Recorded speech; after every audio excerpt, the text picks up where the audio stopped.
which I have that's Hated hard in the dark, spinning tales from the void never bark. Movie shows, they tear apart. Dimensions clash, they ignite the spark.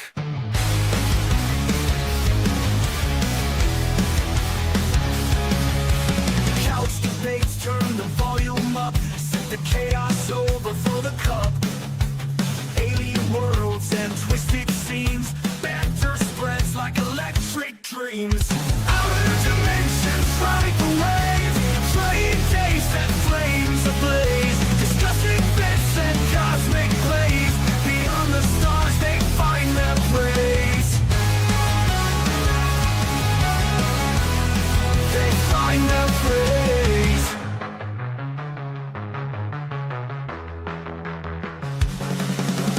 Ripping through the deep. Hey guys, welcome back again to another episode of the Outer Dimensions podcast. As always, guys, you know, we chop it up, we talk about movies, music, TV shows, and a lot more, but this is a very special episode. We're going to bring up our guest in a few minutes, but let's bring up our co-host. You guys know him. He's a father, a teacher, a toy collector, lover of all things Sentai, and the one true tribal chief of the Outer Dimensions podcast. We have Dre the Geek Dad with his sidekick, Peanut, the golden child. Oh yeah, and look, she even has her own microphone. There you go. Now, let's bring on our special guest. A man known throughout the collector space, a collector of many fandoms, a force behind the mythic Clubhouse on Saturday nights, the man who sees all, OSTRADAMUS Toys. Oz, welcome to the Outer Dimensions podcast. Thank you for having me. I appreciate it. Thank you. So, guys, we are back again, the Outer Dimensions podcast. We're going to get into our very unique collection of topics tonight. But before that, the Outer Dimensions podcast is brought to you by Stream for a Cure happening. This was it April 25th. We are like another week and a change away. Yes, sir. 2 weeks. No, 2 weeks. 2 weeks away. 2 weeks away. What's going to happen is on Friday, April 25th, after the Outer Dimensions podcast ends, roughly around 12 to 12:30, I will be beginning a 24-hour live stream to benefit Roswell Park Comprehensive Cancer Institute, the Ride for Roswell. We are going to be doing a massive fundraiser. We are going to have, I think it's one wheel every 2 or 3 hours, possibly? I think we said every 3 hours. Is what we every 3 hours. We have a lot of prizes to give away, including a Star Wars hot toy. So if that's your thing, you would like to get a hot toy for just, make it a $10 donation. All the details are in the video description below, as well as all the links to Dre the Geek Dad. All the links to OSTRADAMUS Toys are all in the video description below, guys. So go ahead, please check them out. I mean, Oz, you have a link tree. You have, I lost count how many different links you have in there. Jesus. The sad part is I've actually got to go back and weed some of those out because there was the link for my Twitter account, which I deactivated ages ago, back when it was still called Twitter. I just wasn't using the platform, so I got rid of it. And there's a defunct merch store up because last year, right around this time, my old laptop died and I needed to raise some funds. So instead of doing a GoFundMe or something like that, I decided what I wanted to do. I was going to set up a merch store. No, I didn't quite go that far. Almost, though. The Ozzly fans started to become a real idea at that time. But what I ended up doing was I went ahead, set up a merch store through one of these will help your stream thing. I think it was called Stream Elements. I had the merch store up for a week. I spent most of a day designing different merch and setting it up on the store. And then approximately a month after I set it up, I actually sold quite a bit of merch in that first month. It was really cool. But then they changed partners, so they shut down my merch store because they were no longer using that same vendor. And I felt kind of defeated. Like I said, I'd set up multiple designs of shirts, hoodies, hats, all this kind of stuff. Had all these cool things available on there. And the funny part is, the way these things work is you take such a small percentage of what they actually sell the item for through those things. Oh yeah. And they give you a suggested price. And I'm like, why would I want somebody to spend $35 on a shirt for me just so I could make $10 off of it? So I cut everything down to the point where I was only even making like $6 off a shirt, like, because I just couldn't see selling it for that price. So I'm taking like a huge, like barely any profit off of that merch at all. But, you know, the truth was that I felt really defeated at the end of having done all that work for them to just switch partners, and now my entire merch store is gone. So I just never set one up again. Well, I think that's going to be a really big issue because Hey Archer was talking on a stream last night how he's not sure what hit, because he has a merch store for him and his guys that they all kind of throw in together as nerd affiliated, that they don't know if he's going to leave the website up or not, because a lot of the materials are outsourced, as in other countries. So there's going to be, you know, the ugly T word is, you know, it's hitting everything, whether it's your clothes, you know, your toys, your collectibles, electronics. I mean, just about anything and everything. I mean, nothing's really made in the USA anymore, practically, except for some food. The prices are still going to be going up. But that's like a real thing. Like, I have a TeePublic page. I really don't use it all that often, but I have it there. But even there, like, you're lucky if you get $2 off of a shirt. Yeah, that's exactly. And honestly, the quality isn't there either. But I mean, for some people, the logistics of, hey, I don't have to lug around merchandise if I'm going to shows or if I'm traveling around, or if someone wants something, I don't have to try and ship it from my house to somewhere else. I don't have to travel to like UPS or FedEx or whatever you use. You don't have to worry about it. And plus, if there are mistakes or QC issues, well, that's TeePublic. That's not on you. So, I mean, there's trade-offs, but it's going to be interesting. I think we're going to see maybe more, I guess, maybe some businesses trying to actually start up more in country. So that's going to be interesting to see if that actually happens or not. We got a lot of people in the chat. We got Collect to Disconnect saying, yo, Oz, you're on YouTube. We got Make Shape. You know, Creates. I've heard. I know there's a thing, you know. You got Dre the Geek Dad, who comes up with a name like that? I mean, jeez. I mean, I'm wearing the robe. It's back. Well, as long as you're wearing something under the robe, that's the most important part. Hey, that's for my OnlyFix. Yeah, there you go. Yeah, everybody popping through the chat right now. We got Thanos in the chat? I'm not seeing it here. I didn't see Thanos in the chat. Is Thanos here with us? No, he's Thanos. If Thanos is here, don't under snap. A different name, maybe? Don't snap. Go ahead. No. Maybe he got Corey's make shape create Corey's. And by the way, this week's theme is purple in honor of Oz. Oh, look at that! I appreciate that. You know, it's got to be purple and green when we're talking about Oz. There you go. Best color scheme ever. Purple green with a little touch of pink. Hey, Kenzo. Yeah, Kenny. That's my Kenzo's boy. Kenzo's creations. Hey, big shout out to Kenzo this week for shouting us out. Talking about someone who's been like streaming almost every night now too. He did like I think it was a late stream or something. I think last night. Insomniac stream. Yeah, he does the. Oh, sorry. Make Shape Creates logo looks like Thanos's. My bad. It's okay. But does he have the luxurious hair? Listen, we don't need. I've met Corey in real life. No, he does not. He's balding just like the rest of us. Well, just like some of us, Dave. Hey, I'm sorry. Look, he's got the hair up there. We got it right here. We got the beautiful goatee, the beautiful beard. You lose it up top, you get it down below. I don't have anything here, so it's all up top. Mm-hmm. So hey, he's like a wee little baby. My dad said his hair follicles on the top of his head turned upside down, started to grow out his ears, nose, and in the beard, and that's pretty much what follows you. I don't know. I had a beard in high school too. It wasn't as thick as all of this, so I've really just kept it down to the goatee. But but I had a full goatee in high school. So here's something you guys will get a good laugh of. I've never actually had a full mustache or a full beard or anything.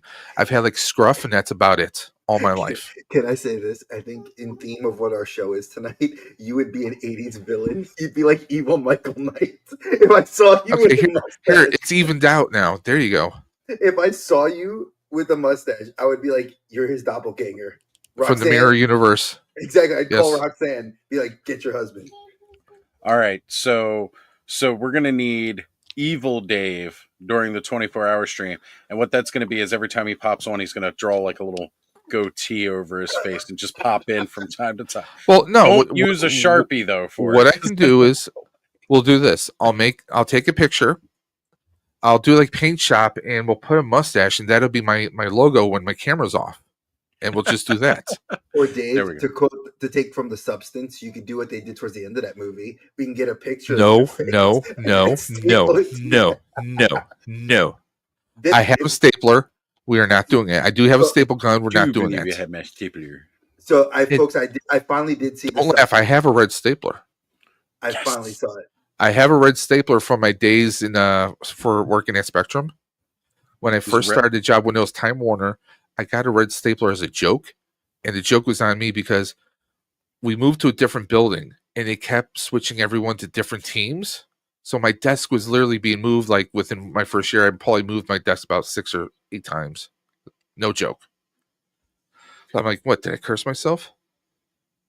There you go. Joseph, hey, another fellow wrestling fan. It's nice to have you in here. So Dave so I will explain what's going on. Dave is being attacked by the ghost that was attacking me many years ago when we I actually removed myself that time. I clicked the wrong button. Yes. Oh, okay. I was hoping that it was the ghost that we gotta be careful. We can't say that because if Brick was here, he'd get on me about that. So, about what? About me saying that because me, how Brick and I are very, tied with that whole concept of the occult and belief in spirits and ghosts and things like that. So we can't talk about it because you don't want to speak it into existence. We're getting proton packs behind me. Come on. What are you talking about? Hey, you got proton packs. I ain't got that shit here. He ain't afraid no ghost. Exactly. I got a trap up here. Oh, I got 2. And that's actually got my the Slimer that came out what was that last year or the year before? The bigger Slimer. Is that the incense one? What, the trap or the Slimer? Yeah. No, there's a trap and Slimer that has like a whole burning incense thing. No. The trap is the popcorn bucket. Okay. And the Slimer is just the one that you can find in like, Kmart, Walmart. Okay. Well, Kmart, yeah, because there's those anymore. I mean, Walmart and Target. I used to have 2 popcorn buckets. I actually got rid of. I actually sent one off to Trey. Well, for her, to his niece. For Peanut, so she has a trap to play with. But I got the one with had like the purple kind of bucket part. Yeah, this doesn't have that. This is just the trap. I have the Cinemark Slimer bucket as well. Nice. Which was the popcorn bucket that I got, Connor? Was it? I think it was the Cinemark one. Yeah, because we went to Cinemark to go see it. That's right. I also got the tin. Oh, now I had to get one of each. So I was trying, man. Like I was hitting up the theaters. I just couldn't find them all. As a point of reference, for those of you that don't know Oz as well as Dave and I do, because Dave and I have gotten to know Oz quite a while, and very well now. He is a huge Ghostbusters fan. I'd probably say he's on the level of Archer and Dave in the level of love. No. Level of love. I will veto. Yes. I will veto that because Archer admits he got into Ghostbusters, like doing the cosplay and everything, a handful of years. Oz, I view Oz as he's an OG fan. I mean, there's plenty of us who are OG fans who didn't get the toys until later in life for the most part. I had them as a kid. I had like 2 Ghostbuster figures as a kid. That's all I had. I didn't even have the Ecto until I was an adult. So, oh man, no. See, I was very, very fortunate. One year, for Christmas, it was pretty much basically that was what I got for Christmas that year. Had Okay. the Firehouse, had the Ecto 1, the Ecto 2, the Fright Features Ghostbusters. I did not get the original real Ghostbusters toys until the Kenner Classics came out with those original designs for the suits. I just had the Fright Features one. As a kid, I always wanted a full set of the originals. So when Kenner Classics came out, I was all for it. Mm-hmm. But I was collecting Origins when you could find them in stores. Then next, and I wasn't working, so it was like my friends were kind of helping me get what I could. I didn't have the heart to ask them to help me collect this other line since I was collecting Origins and I had none of my own You're money. doing this line. Can you do that line too? Yeah. Right. I mean, so come about a year or two later, all of a sudden they start popping up at Ollie's. And I was like, oh yes, this is my chance. And I friggin' hunted, all over the place. I managed to get all 4 of the ghosts that they released. Managed to get the managed to make sure that I picked up all the Ghostbusters. Then when they did the Fright Features around the same time as Frozen Empire, I picked them up. And then most recently, our good friend Ken, Toy Connections, he managed to have the Kenner Classics Ecto 1, and that's what's sitting right up here above my figure. Because the one that I have on the Ghostbusters shelf behind, which you can see from the Afterlife and Frozen Empire teams, that one, well, you can't really see it on the screen, but that one is the one from Afterlife. I decided not to get the one from Frozen Empire because it was the same exact one as the one from Afterlife, except it had the drone ghost versus the flying drone ghost versus the RC trap. And I was just like, I don't really want to go for that. Especially because like the only other thing it came with was the Ectotech Slimer figure, which I already had, because it came with one of the figures. So now, are you going to be hunting for the wand now? Now that that's hitting Ollie's for $49.99? I was planning on maybe making a couple stops tomorrow at Somalis just to see if it was there. I mean, if it's gonna be there. They still haven't hit us yet. Up north, we're hunting almost every day looking for them, but my problem is like when I was hunting for the Kenner Classics at Ollie's, I could never find the full set of 4. I was always finding I'd go into the store and they'd have everybody but Venkman, and then in a week or two, they just didn't even have anybody.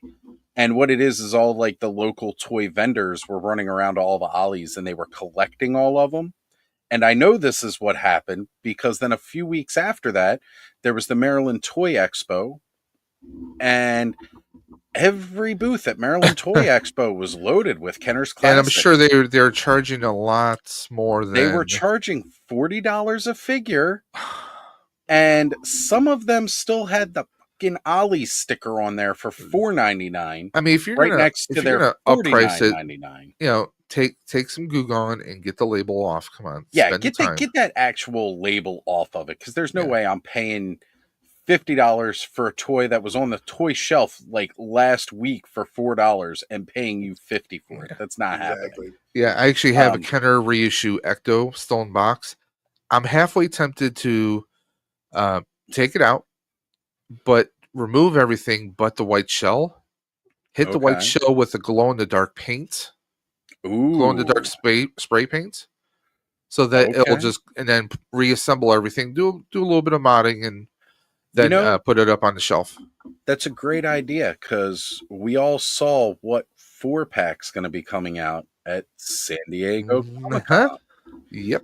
I lost my shit because again, that was another one that I was like, I didn't get those when they came out as a kid, and now they're like, anybody who's seen my show or seen me on something, I lose it when there's glow in the dark stuff. I love glow in the dark, and it's just like those Ecto glows have been a dream for me for years, and they are the most boxes glow in the dark. The slime figures, and I got those at Ollie's too. These glow in the dark, like I can turn all the lights off in the room, and I can see this nice and clear. The box itself, so I got those too because those guys are going to be This shelf I'm right here missing is 2 of those. I eventually. just got to get them. I'm just been slacking on that. Well, I had some of them, Mhm. and I kind of like I actually, a friend of mine who was really searching for them like really badly. His kid was also fans. His kid's also a fan of it. His kid really Kids wanted it, first. so I passed it forward. So Kids first. Absolutely. yes, sir. But yeah. So let's get going. This is a show about movies this week, right? Well, again, folks, the title is Generational Bangers, and Dave and I were actually kind of shopping this idea in our heads on what can we call it, because Oz's list is his top 3 films of all time. You guys have watched this show now. Dave and I have done this idea way too many times, so we decided to challenge ourselves, and the challenge was I took the years of each of Oz's films, which was one was from 1980, one's from Yes. 1984, and one's from 1993. And we challenged ourselves to find one movie for each of those years to fill in to match to come up with our 3. And believe you me, Dave and I spent like 2 hours on the phone going back and forth because we're like, oh man, this is a good one, but no. It was a lot of fun. For a lot of us, those years, late 70s through the 80s and 90s, were like the golden age of films for us, right? Yes. Like I can count on one hand how many times I really feel the need or want to go to the movie theaters anymore to see something. Whereas when I was younger and growing up, I used to love going to the theaters to see movies. Like it was a huge thing for me. Here's a question for everybody. What was the first movie you saw in the theater? Okay. I'll start this off because I am a bit younger than you guys. Wow. Hey, look, man. That's old men. That's old men. I'm only 40. I Come just on, turned Joey. 40. But I'm always the baby in these groups. But the first movie that I remember going to see in theaters, it was the original Teenage Mutant Ninja Turtle movie. 1990. Okay. Yep. That was the first one I remember going seeing. And it was like shortly after that, it was like The Little Mermaid. But see, that's a great first film is Ninja Turtles 1990. I mean, oh yeah. I remember we had the trading cards. There was a whole bunch of stuff out. Yeah. And the comic book just, I mean, okay. And by the way, I have to apologize if a certain person who posted on our Instagram post is watching this. Sorry, there is no Transformers the movie. I'm sorry. Yeah, I hate to spoil it for you. No animated films. I will let me explain the criteria. So, Joseph, you're right there in my heartstrings, right there. Back to the Future's great film. He's tugging right at there. So when I decided to challenge this, I also Oz's list is very genre specific. So I even challenged myself and Dave further to not pick films in those particular genres. So moreover, it's more difficult when you have to now stretch your brain to think about what was in each of those eras of films and not go gravitate to the popular film that was there. And like I said, Dave and I went back and forth. So y'all are going to really get a new insight to how Dave and I really look at things. In particular, I think myself, I kind of come off as a big fan of sci-fi, a lover of martial arts. But when you guys see my picks, none of that's going to be showing. And I think that that's kind of a testament to Dave and I showing the broad strokes that we do when we actually have to stretch our brain for these sorts of things. And my slide shows up. So I just wanted to see if it was working. I apologize. Don't worry. Calm down. Spoilers. Spoiler alert. What was your first movie in the theaters? Mine? Oh God. Oh God. You devil? That the George Burns movie? Really? No. Okay. If I have to really Damn, you're old. If I have to think about the first movie I remember going to the theaters with, it was actually with my aunt and my uncle, and it was Batman 89. Okay. That's the first young adult memory I have of going to another one infamous for trading cards. Oh, it was great for trading cards. Well, that was the big thing. You had the bubble gum, that really nasty stick of bubble gum, and then you had the trading cards in there, and you always, you had them. It was great with a sticker sometimes. So, I mean, Dave, what was yours? Mogwai. Gremlins. That's a banger choice right there. I wish it was Star Wars, but I remember my dad had the Betamaxes of Star Wars. Oh, Jesus Christ. Where it was on our big TV in our living room, and I remember like their heads were all like, they look like freaking cone heads. And that's, folks, we're dating ourselves here. I'm gonna be 47 this year, and I clearly remember like Luke Skywalker running down an Empire, and like you see like the head like all like, and then like the lightsabers were all like, it was because they didn't render videos back then at all well. So that's what I remember. I mean, just because you can see the frame of a TIE fighter as is flying through the screen. I mean, come on. That's true. No, me, it was Gremlins. Gremlins. I remember my grandfather taking me and my cousins to see Gremlins. He had no idea that how violent it was going to be.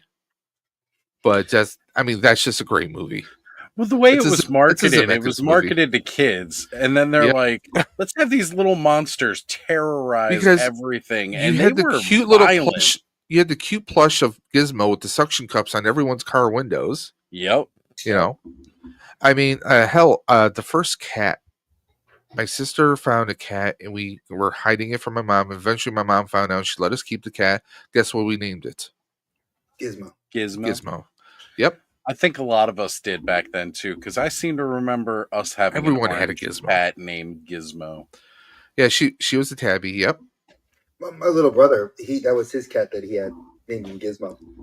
And I remember we had one point we had gerbils. One was Sandy, the other one was Stripe, because he was black with a white stripe going straight up. Right, it's Stripe. It's Stripe. He didn't live long though. So yeah, Joseph, I did drop a teaser there, which I shouldn't have. But so you guys understand the criteria. There was no animated films that were chosen. I really wanted to have Oz's list be the spotlight and us kind of compliment, so you guys can see that there were other films outside of those mega classics. Because the three he chose are mega ultra classics. Like these are. When Dave and I would talk about and it's something we're going to be doing, probably going to canning it this weekend. The top, the films you should see before you die. I think that there's a list of films. Mega ultra classics, but not to be confused with Ultra Carter. Yes, not to be confused. Not to be confused. See, Joseph had a dog named Gizmo. See, there you go. And if you didn't have a Gizmo in your car, you had a Garfield with those suction cups in your car. Yep. Either which way, you had one of those. So let's go to our first slide. There you go. Now, Oz, I mean, you're our guest. I mean, you guys kind of talked about it. I want to hear it. I got to hear it. I wasn't surprised, but I'm like, God, I was like, he of course he would. But, of course, naturally. Tell us why you chose Ghostbusters and why is it your number 3 pick? There was just something about Ghostbusters. So oftentimes, because I am a toy YouTuber, I talk a lot about the toys I'm into.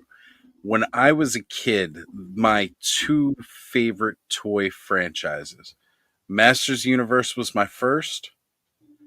Ghostbusters was like my second passion, where I was like crazy about it. I used to play with those toys all the time, played with the Firehouse all the time. And that was partially because of the cartoons, right? Like as a kid, I'm growing up, I'm watching the cartoons. And then one day I found the movie. Like I found it in our VHS collection. And I was like, wait a minute, I know this.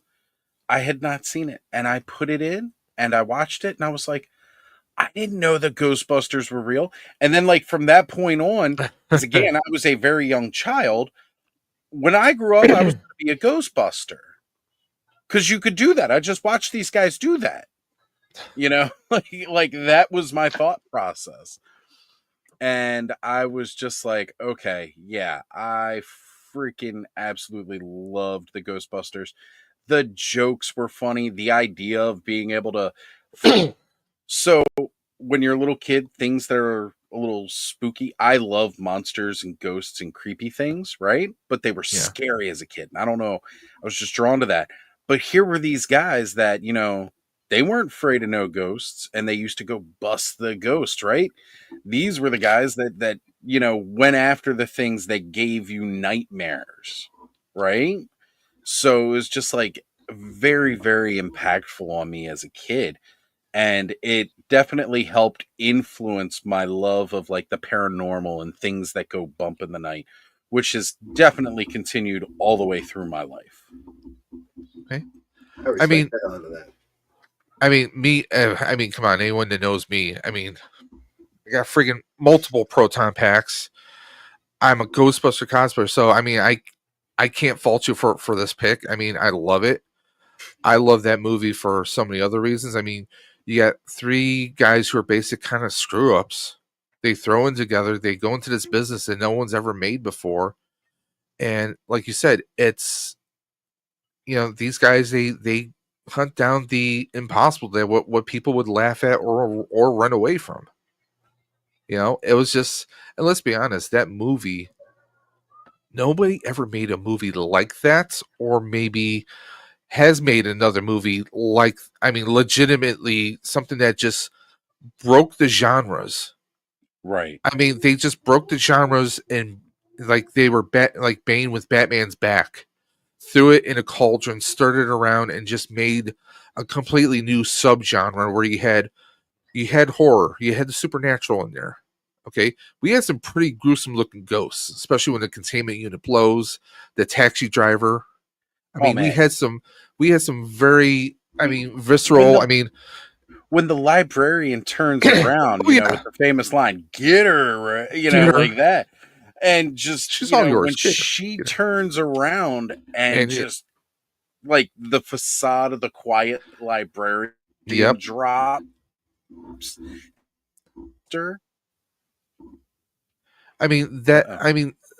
For me, that's an argument for practical effects, which is a whole other story on a whole other episode another day. But it's amazing what they did with everything back then. Oh. And like you said, there's an argument to be made. What was scarier, the cartoon or the movies? Because the cartoon has some very visceral, some very, you never saw some of the images that they had. Were very grotesque, very scary imagery in the cartoon. That definitely can be, I think that's a whole other discussion onto itself, but amazing pick. Dre? Two things.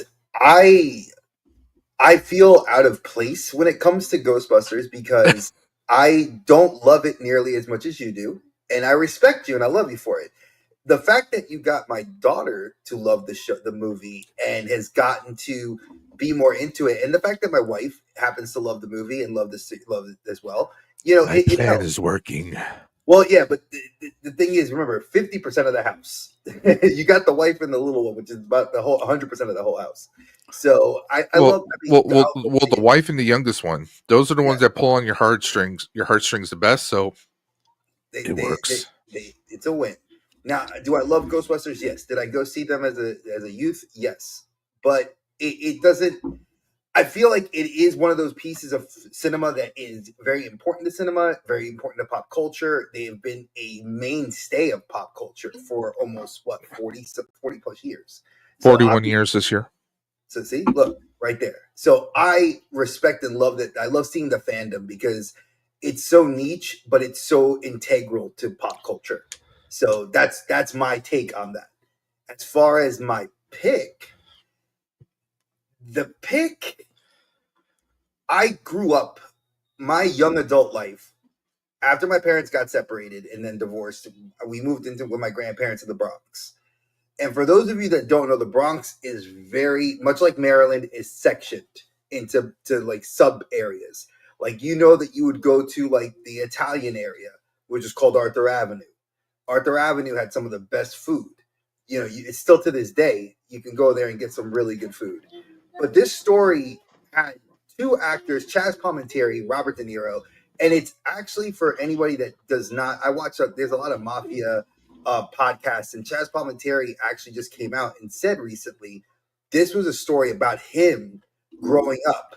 So this movie is actually his like a biopic, but fictionalized in a little bit more modern era. Because Chaz obviously was a lot older, at the time. So this story, you couldn't do it like back in the 30s. So they did it like a little bit more set in the 60s, and I like that. Again, this film kind of gives you a chance at seeing how the mob was kind of a very big part of the subculture in the Bronx. I mean, I grew up with a lot of kids that I knew that either dressed like this, acted like this, or even maybe knew people involved in it. So it's a very good film, and I think it's just one of those. It tells a great story. It's one of those things that when you watch it, a lot of mafia people, or people that love mafia films, they'll say Godfather is good, Goodfellas is great, but A Bronx Tale is that film. And I think that's why I picked this film. It's like it just sets a good tone. For me, Bronx Tale, it romanticized it in a way, definitely, like the whole mafia. Because I mean, you get the mafia figures who are, they look out for the neighborhood. They're looking out for some of the businesses. They see someone who's down on the luck. They're kind of like looking out for them. And then you get like, well, hey, I don't want you around them anymore. You got some of the people who like, they just, they see them just as pure evil. But you have those who look out for them, and we see themes like that in many movies years later. New Jack City, we see some of those tones, but Bronx Tale, I mean, De Niro and Chaz Palminteri, just dude, they're amazing actors. I mean, De Niro, I mean, even in some of the comedies he's done, he's been amazing in. What was it? Oh God, I'm blanking on the name with him and Charles Grodin. I forgot that. I know that he just did that film, The Alto Boys, which is like where he plays two different characters on the side of the mob, and it's fantastic. I watched parts of it today. It is chef's kiss if you love De Niro. But if you guys didn't know his character, just a quick little intro for De Niro is the bus driver. He's the working class, blue collar. I work to make money, and he doesn't make a lot of money. His son is Chaz Palminteri, the character. Yeah. But Chaz Palminteri plays the mob guy. He's the guy that's like, hey, I'm looking out for the neighborhood. I got everybody covered. Yeah, it kind of takes him under his wing. Because he likes his gumption. He likes that the kid's hungry for work. But then it's like you have these opposing sides. And it's something we see in every movie.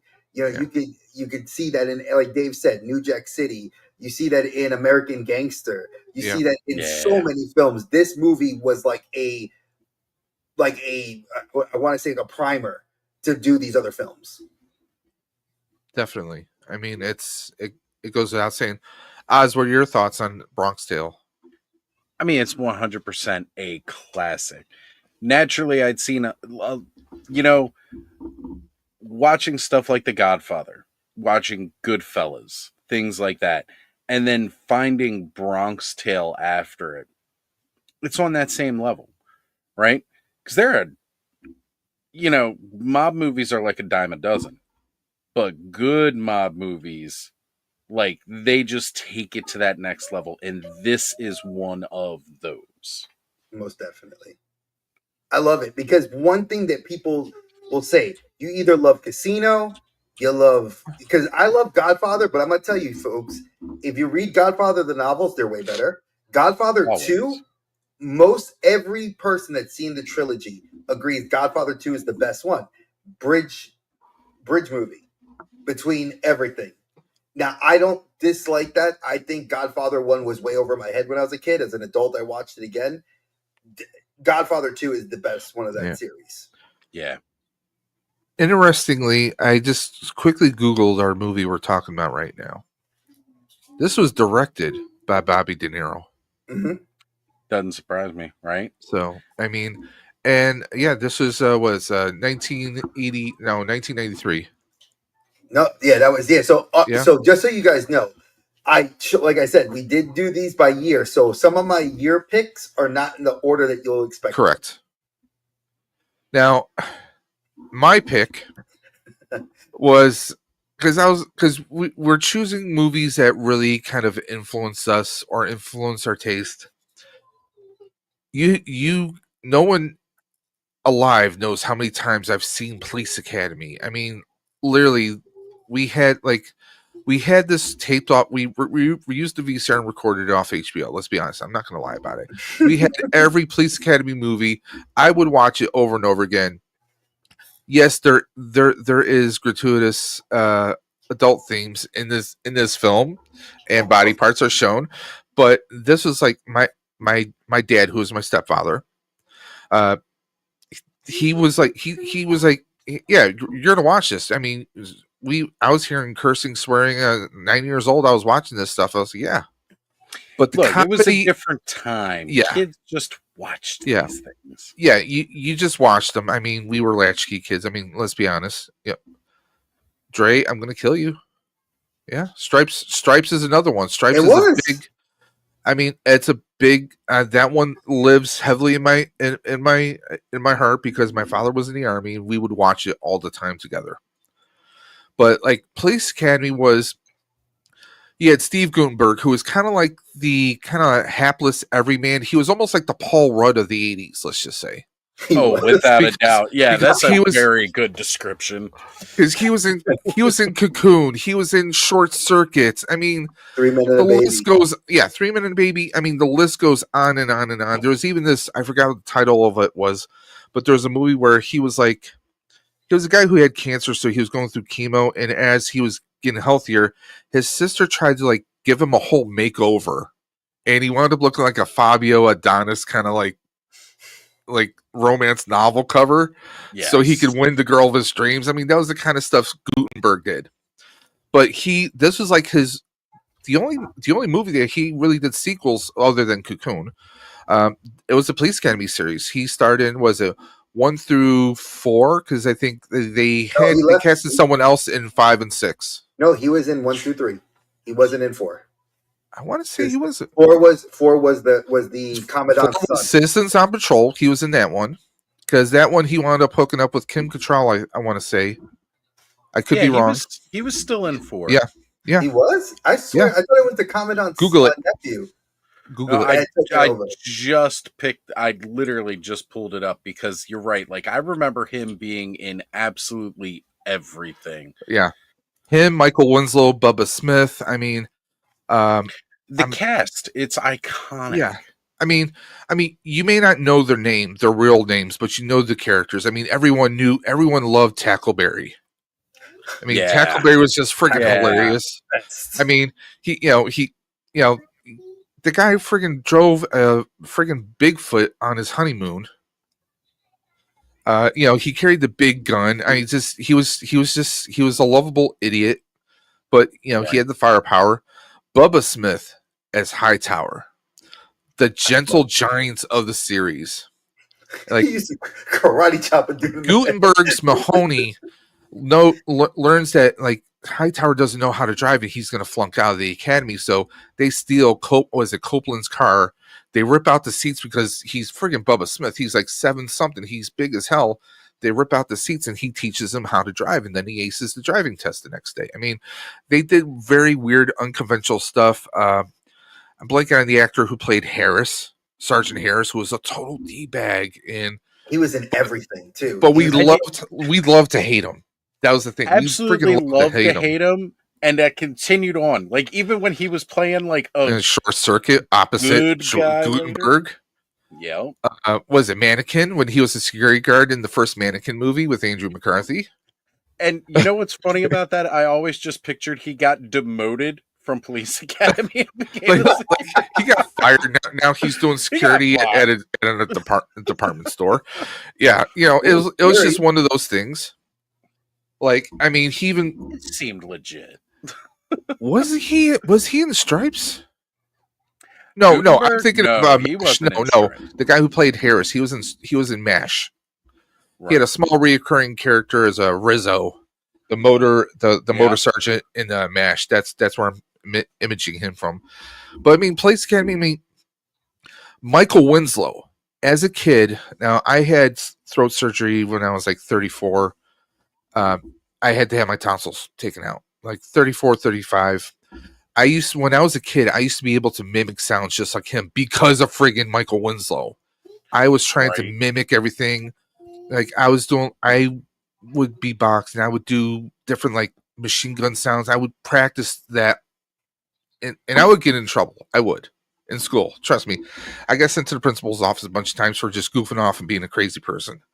But like after doing that, I couldn't do it anymore. But I mean, Michael Winslow, the guy, if anyone's ever seen him do his stand-up routine, the guy's phenomenal. I mean, he does his Jimmy Page with the guitar riffs. Yeah. I mean, yeah. he does perfect impersonations of Cheech and Chong.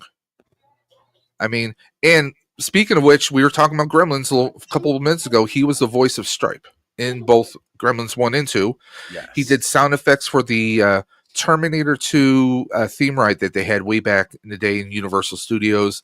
I mean, he's done voice work all over. I mean, he's just phenomenal. I mean, this was like it wasn't just a story of one person. It was like an ensemble cast. Hooks with your soft little voice, but then when you pissed her off, don't move, dirtbag. You know, Right. it's just like, oh, man. And that's the thing. Like, you had some of the people did not return for the sequels. I mean, it's just a great comedy. If you want senseless, just potty mouth, just what's the right word I'm looking for, Dre? Yeah, you're our educator. What's a good adjective I can use for like lowbrow humor? This raunchy. It was. Yeah.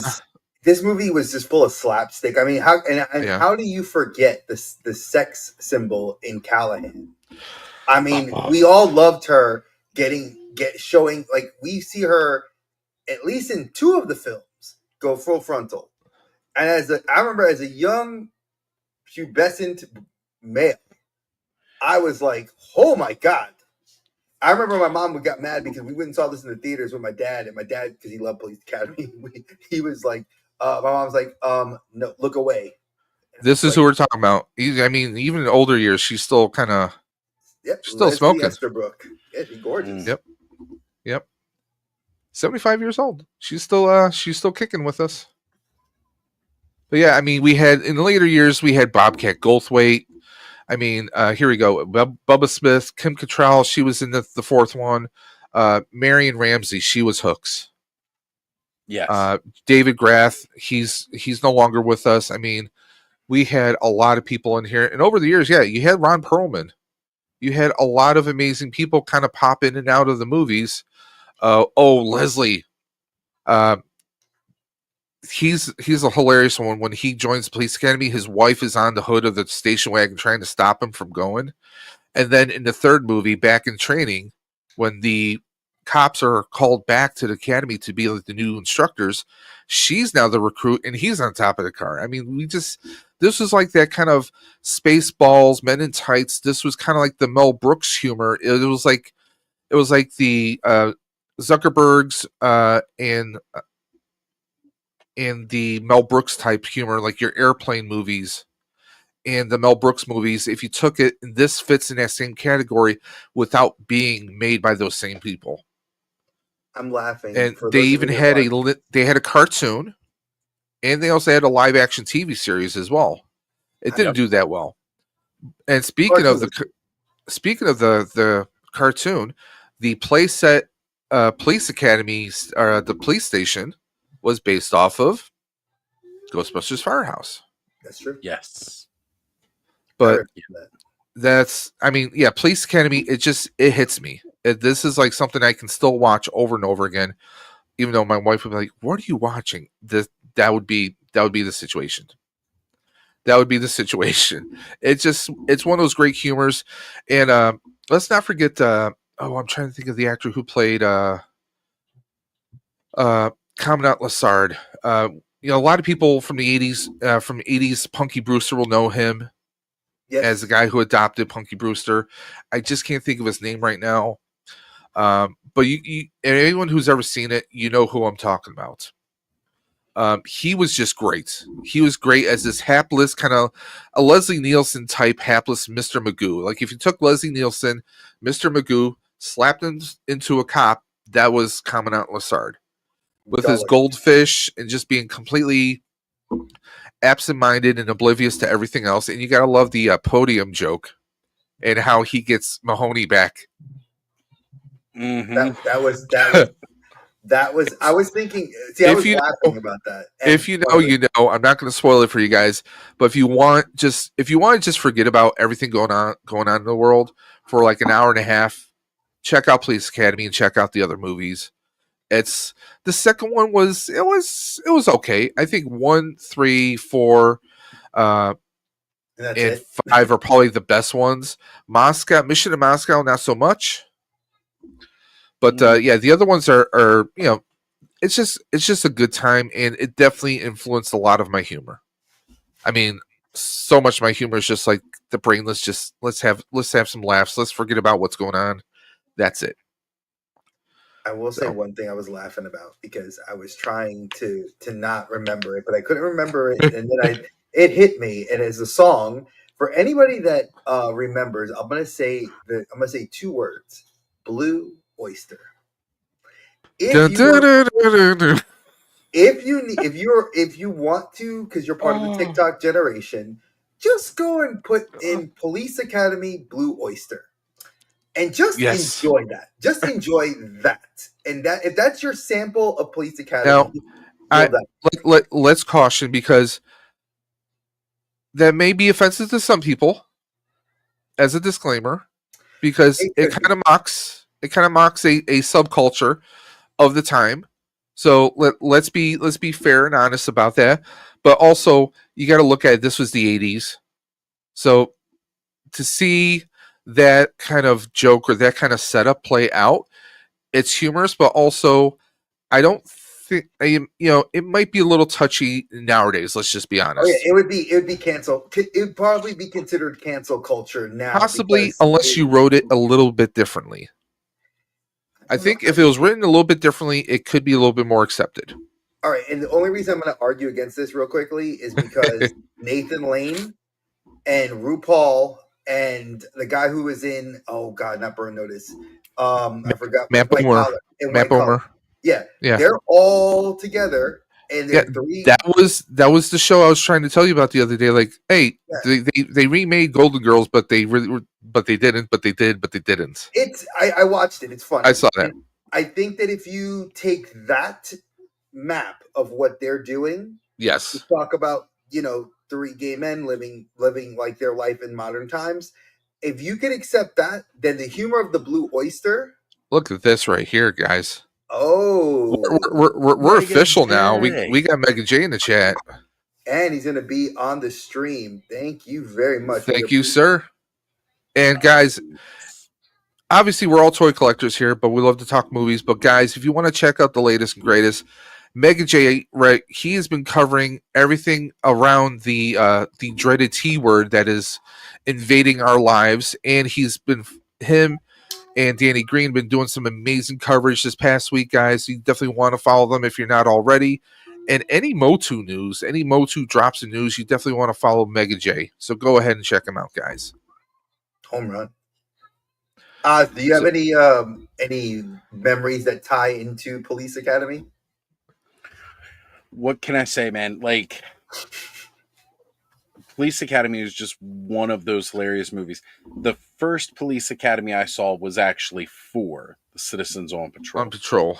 Like, when it does the start, that is the one where they did the startup of, like, the guy skateboarding. Yes. Like, in the park. Yes. Yeah. David Spade is one of the kids. Yeah, he's one of the kids. Which is so freaking weird. Oh, shit. Before Saturday Night Live fame. Yes. Right? Like, so these punk kids just going around skateboarding and then them, like, recruiting from the community. Like, it was a blast. And then because of that, I had to go watch the other ones.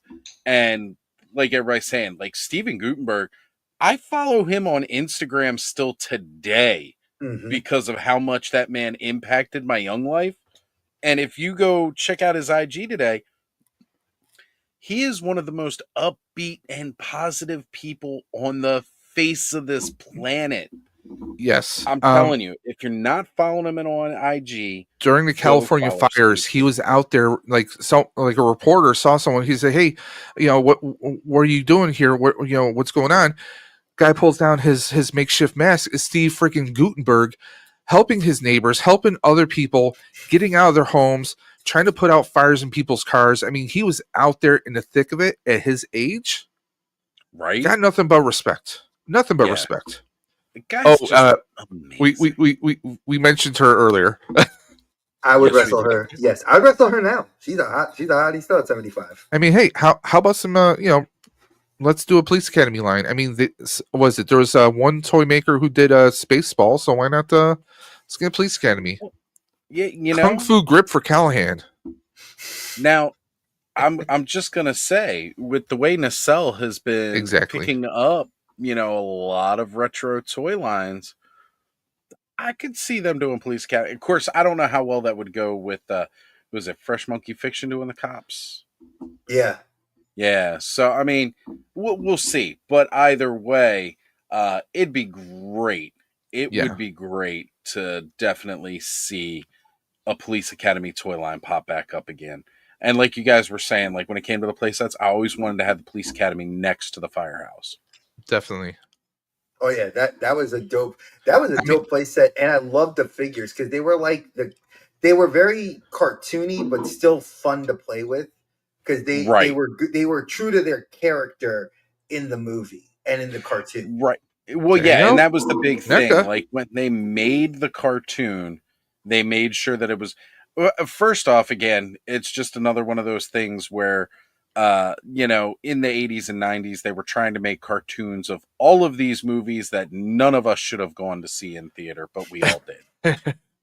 Police Academy being one of those things, and then doing an accompanying toy line with it. That was just fun. It was fun. And I'll be honest, I still get the theme song stuck in my head. Oh yeah. Yep. Yep. But I mean, I wonder what's going on. Jay's just going crazy. I think we broke Jay for the rest of the night. His head. They should make a Chase figure, NECA, just a wet version of her, like you did Elvira. You got the mold. Just saying, NECA, you got the mold for Elvira. I got that Elvira figure, and that adds up. You know what I'm saying? Like we can get a Callahan. I'd buy it. He'd buy that for $1. What? Could I get She's worth more than $1. Yes, she is. I mean, that was the thing. She was like the one constant hottie that we had throughout the series. Because like Gutenberg had the insert girl here, and that was like the was it? Wasn't it? I think was it Sharon Stone? Was it Sharon Stone? Sharon Stone was one of them. She was the reporter in Citizens on Patrol. I want to say. Mm-hmm. Jesus, look at my brain, folks. This is Sharon Stone pre what she did when she broke me as a young 14-year-old boy. Yep. There you go. I have been shouldn't have been nowhere near seeing Basic. I mean, come on, NECA. You can easily make a Civic without the seats. And the seats could just be little accessories that are sitting outside the car. Could you see Hightower just like like you have like the hands that grip the side of the seat and like pulling it out? Or no, make the one from the Citizens on Patrol. Yama yama yama yama yama. You get your alternates, your Chase Tackleberry with the Jason mask and the chainsaw. Oh God, please. Yeah, but how much would you price point House? I mean, that's if NECA was 35, I mean, you're talking what 40, 45, maybe $50 right there. I don't know. I'm just saying. I've already got a figure like that right here. This is my Cap. Oh, I have that one. Ooh, that's my Hightower right there. Hey, there you go. He's on the shelf right here. Actually, I just got the newer version. Mythic Movie Legions mashup. There you go. There we go. The Police Academy figures, the characters reimagined as Mythic Legions. There you go. There it is. But you got Stravos? I mean, I mean, could you imagine like who would win in a fight, Red Sonja or Callahan? Callahan. I don't Wait, know. is that a fight 'cause do we lose? Do we lose in that fight? Do we lose? No, we don't. Well, Red Sonja in the movie see- was played by Brigitte Nielsen. Nielsen, Yep. and his Megan J says his all-time favorite was Tackleberry. Yeah, we mentioned Tackleberry. Rest in peace, David Graff. That 44 Magnum. I mean, like, oh man, the most mom impressive gave it piece to of me. hardware, from the movie. Freaking phenomenal. Do you guys remember what was it? Yeah, it was the first one when the Mahoney puts the super glue on the bullhorn and it gets stuck to his face. Yes. There's just so many good scenes in the Police Academy movies. Let's be honest. There is. Like So, go ahead. Oh no, Captain Harris with a horse right there. Now I can't get that out of my mind. I'm picturing him as a centaur, except he's mixed forget with a doctor. Somebody get a veterinarian. So Harris is a centaur, but instead of a horse body, it's a donkey because he's an ass. There you go. Who would Proctor be? He would be the butt end of that. Exactly. The butt end of that joke. Literally. Alternate. Proctologist. It works. See, Jay's got it right there. Slick back hair, alternate head. Oh yeah, most definitely. Hey, Brick, the man is in the house. He's got some good. Go ahead. I was gonna say he's got a good upcoming lineup for this. For this weekend, man. I'm excited. Yep. Yes, it was. Pay attention to the Brick Something channel. So we're gonna move on to our next round because this is our first round right here. Our number 3 picks. There are no honorable mentions. Oz, when I asked him, he said there are no honorable mentions. So we are foregoing it. So I like that. Sometimes we don't need a fourth one. Oz. So the floor is yours. Before Oz says anything, you dirty mother son of a. You knew I told you I picked it. I was on the phone with you. No. For his pick of Empire. Oh yeah. What can I say? What like seriously is you scruffy nerf herder. Look, first off, this thing could have easily been number 1. True. Easily been number 1. Empire Strikes Back, in my mind to this day, is still the best Star Wars movie overall. Out of everything that's come out, Empire still just has it for me. Mind you, as a kid, my favorite of the trilogy was Return of the Jedi. But Empire the Strikes Back, as I got older, just became more and more of that favorite. Also, like, at that time, pretty much, the good guys always win, right? The good guys always come out on top. By the end of this movie, the bad guys... This was the first movie that showed me the good guys don't always win, right? The good guys escaped, but they did not win. Han Solo sealed in carbonite on his way to Jabba with Boba Fett, who is still one of my most favorite iconic, characters to this day. I still have a giant Boba fetish. I mean, cinematic Boba Fett, hands down, is the best. Let's just put it. Yeah. And, again, just overall, what more can I say about it? I love the snow. I love cold weather. And I don't know if that comes from just loving the Hoth battle or what. It was still the biggest ground battle that we've seen in Star Wars, like true ground battles, which was great because most of it was epic space fighting. It's just, there's so many great elements. Heading to the swamp, Dagobah and all like that. That was really cool. But then Cloud City too. Maybe not so much in the original cut, but even with the special editions, all the outside scenery they added to Cloud City to truly capture the beauty of what that place was. The film was just outstanding. And I got to agree with Brick here. The posters Oh, you guys yes. picked for each of these. I mean, phenomenal. And you know, Alex Ross, he's one of the best artists to this date. Hands down. Kingdom Come, Definitely. Earth X. What? Yeah. Some of the best artwork I've seen in my adult life, in young Ever. adult life, Right. ever. Right. But yeah, you know, it just really doesn't get much better than Empire for me when it comes to the Star Wars movies. Now, mind you, I like a lot of the new stuff too. I'm not one of those guys that's all like, everything that Disney's, touched in Star Wars has ruined it. I'm not one of those guys. I actually like a lot of what Disney's putting out. But this movie to me is still like the pinnacle of Star Wars to me. And I'm still a big fan of Return of the Jedi. It's a close number 2 for me. I know a lot of people didn't like all the puppets and everything, or yeah, a lot of people didn't like the Ewoks. I thought they were great. I think you're 100% right. And one of the things with this film, and it was something I mentioned to Dave, and I've mentioned it to other friends, I think this, Two Towers, several other films, they're the quintessential title of what we call a bridge movie. You needed this to continue and tell the final chapter of that series.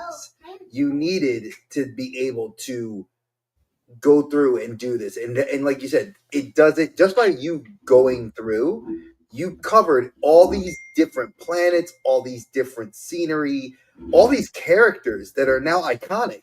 And we've seen them go on to do some better things, like you said, some not so good things.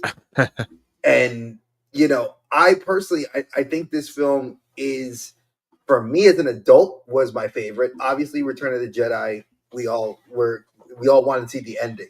But honestly, as an adult, I think my favorite Star Wars film that can come close to putting it in a fight, Rogue One. And I will die on that hill. I know I'm in a very selected group of people that Rogue One was not. Rogue One's fantastic, and anybody can Rogue kiss One that. is one of the most. It is definitely one of the high points of the entire franchise. Oh yeah. And again, you're talking about bridges. It is the perfect bridge into A New Hope. It's stunning. It was a fantastic, from casting all the way up. I'm sorry. I need more Forrest Whitaker as older Saul Guerrera. Because that was brilliant. Not that Forrest Whitaker doesn't kill every role he's ever given. Yeah. Like, definitely. I was excited for Andor. I like Andor. And I'm looking forward to season 2 of Andor. I want to see where they take it. I'm definitely excited for season 2 of Andor. But I want more of the stories from the rest of the Rogue One cast. And I'm so sad that we will never get more of the crew of Rogue One adventuring around in a galaxy long, long ago. Because they were just that crew and how it built through the film. What was his name? K2SO? Yep. Yeah, well, K2SO, I'm telling you, we need K2SO now. Like, I mean, he can be rebuilt. Come on, get backups of his memory banks. Come on, make it happen. Yeah. I'm sad we couldn't get a sequel to Rogue One because of the way it ended. I understand why it had to end the way it ended. Don't get me wrong, but I wanted to see, like, the crew just built itself together, and it was a phenomenal crew. Everybody in the movie is great, and we're not going to get any more of it. But I'm glad we are getting more Andor, because he was a great dark horse in that movie. Mm-hmm. So finally seeing how he became his that backstory, guy. Yeah. Season 1 blew me away. It was great, and Brick's got it down there in the chat. April 22nd. You're right, Brick. Yeah, we need more season 2. 11 days away. Yep. Can't believe it. 11 days. But yeah, Empire, my favorite Star Wars movie of all time. Of all time. I mean, don't get me wrong, New Hope is great. The battle with Luke in Return of the Jedi, and when we see his father turn against the Emperor, I mean, it's powerful, and we get the redemption. But like you said, this is a movie where we get a sequel where the good guys are not winning. Like you said, Han is thrown into carbonite. Hell, C-3PO got damn near wrecked. Friggin' torn apart, blasted apart. Chewie's trying to piece them together. You got Lando Calrissian. I mean, we got smooth talking Billy D. Williams.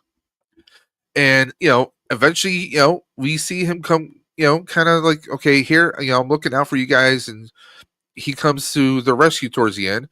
Luke loses a friggin' hand. And of all people, his own damn father took his hand. I gave you the hand. I'm going to take it away now. Yeah. I mean, it's, right. I mean, it was just, I mean, you got, this big bad of Vader. And to me, it was kind of a betrayal by Obi-Wan, not telling Luke the truth. Maybe out of fear, but we all know what happens with fear. I mean, it's Yoda being the sage, old wise guy who's just acting like this befuddled moron, so that Luke doesn't realize who and how powerful he is. Like little Yoda lifting up the X-Wing with one hand, just pulling it out of the damn swamp like it was nothing. It's just like it was kind of ripping open the world of Star Wars, because New Hope begins with, a galaxy far, far away. We see a space battle. It winds up on one planet, and then we wind up basically on a space station and then another planet. We don't really see a whole, it showed us a decent amount, but in the Empire, Hoth, we're in space, the asteroid belt. I mean, Dagobah, like you said, Cloud City, and then eventually reaching the little armada, the fleet of the rebels. So this kind of ripped open the Band-Aid. It showed us just how vast the universe could be. Sadly, we haven't seen that since that movie. I mean, but Empire just hits so many levels. I mean, the rebels, that massive victory after A New Hope, and now they're on the friggin' run. Just when they think they're finally getting their base set up, oh, here we go. They're being invaded, and they're getting their asses kicked. I mean, hell, Luke gets his ass kicked in the beginning of the movie when he's being, that the Wampa is like, got him, and he's just having a vision of Obi-Wan. I mean, hell, and geez, and I thought they smelled bad on the outside. I mean, Harrison Ford being the rogue and, putting moves on Princess Leia, I mean, Empire I think is always going to be the pinnacle it's going to be the best Star Wars movie well after we're all gone. I mean, it's going to be the one movie that stands the test of time. To find out that the big evil of the universe is your damn father. I mean, yeah, talk about a mind-blowing moment, right? I'm sure a lot of us in the chat have seen this or seen the interview where Mark Hamill says that, they didn't tell him till right before he's filming the scene. Oh, by the way, here's the pages for tomorrow. And by the way, Vader's your father. Like, what? Well, they couldn't take a chance, right? Like, they had to even back then, because they said, hey, only 3 people know this. Him, me, and now you. So if it leaks, we know who it was. I mean, back then, they didn't take any chances. But I mean, that was just a mind blow that, oh, Darth Vader's your friggin' father. Oh, you're not going to join him? Well, he's going to chop off your hand now. I mean, it was just it was just mind blowing. And the fact that, we suddenly see that he has a connection to Leia. We don't find out that they're siblings until the next movie, but that they have a Force connection. This is the first time we see, other than Obi-Wan and Yoda, we see a Force connection, Force communication. I mean, it just kind of opened up a lot of different levels. This movie is always going to be the GOAT to me. And kudos for you for picking it, because I mean, damn. Just damn. Right? Yeah. It's one that gets a power hold of you. Dre. So I had to deviate from the list on this one. Several reasons why, because I tried to not go into the sci-fi genre or the superhero genre, but when they did this challenge, it quickly became movies that I could see my adult life has been shaped by, and Oz's picks 100% shaped my adult life. Dave's picks 1000% shaped my adult life. It was so easy to go and pick Superman 2. I will say this till the cows come home. There have been many people that have donned the shield of Superman. They've worn the cape, but no one since Reeves really filled the boots till Tyler Hoechlin. I will die on that hill. People have told me that I'm wrong. I'm not. It's my opinion. Tyler Hoechlin is the modern day Christopher Reeves. Christopher Reeves was a guy that did not come into the role of Superman. And I didn't pick Superman 1. Superman 2, I remember going to the movies and seeing. You had classic actors that are now, I think none of them are around from Superman 2. Man, I think Zod and Terrence Stamp. Terrence Stamp, because he played and Sarah Douglas, I think, is still with us too. Who played Ursa? Yeah, because she played a character in Krypton, and she played a character in. She was also in Supergirl. She played a Kryptonian witch. Exactly. So I remember, like, this movie.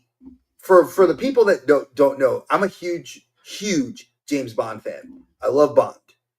And Jaws, the actor that never talked, he still never talked in this film. And you got to see the Phantom Zone. I mean, the comic book nerd in me that's a DC fan. I know Happy Gilmore. Again, for those that are diehard comic fans, I know Jeff mentioned this on his show that a lot of movies didn't get it right. Back then, a lot of the directors had a little bit more credence because studios were not owned by other studios, but owned by other studios. So like Warner Brothers didn't, have so many restrictions on, hey, go with this and tell the story. This story was fantastic. He is the Superman. I think this is the best film of that series. Obviously, you can argue that Superman 1 was better no, Superman 1 was good. This was the best. This was you introduced Kryptonian villains. You made us see the Phantom Zone, which was a prison dimension. You made us see fear in Kal-El. You made him lose his powers for love. Yes, did this introduce us to Brandon Routh in Superman Returns? Yes, and I think that was cool. I think that they took this film and they said, hey, let's continue the story. Let's continue this side story. Like, if he didn't have his powers for a couple of days, what could happen? And what would go on? Like, could he have a kid? And could this happen? Think that was cool. Execution of the film, not great. But then you gave me Brandon Routh as Kingdom Come Superman in Crisis. Perfect. Thank you for giving me that. Courtesy of the CW network. Awesome. Exactly. I think this film I think anybody in here that's above the age of 30 in this film and can agree. Yeah, you've seen Cavill. Yeah, we've seen Hoechlin. We've seen Dean Cain. I still have this on DVD. Tom Welling and the new guy who I don't even acknowledge because I don't. What? Huh? Exactly. The new guy. Superman. But this, I think, is one of the best films of that time, and it's one of those I can rewatch. I've introduced it to my kids, and they even love it. They know it's dated, but it's still cool to watch. Well, I mean, well, you can see it dated, obviously, in that image because we had the Twin Towers. Although that was Metropolis's Twin Towers right there. But yeah, I mean, Superman 2. I mean, honestly, if I watch two, I have to watch one first, or if I watch one, I have to immediately watch two. To me, they're one movie. That's how I feel about it.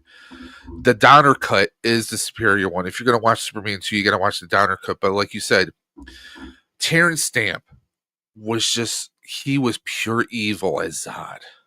You know, Neo before Zod, and just like, yeah, it was, you know, you got to think, this came out in, what was this, 1980? 1980.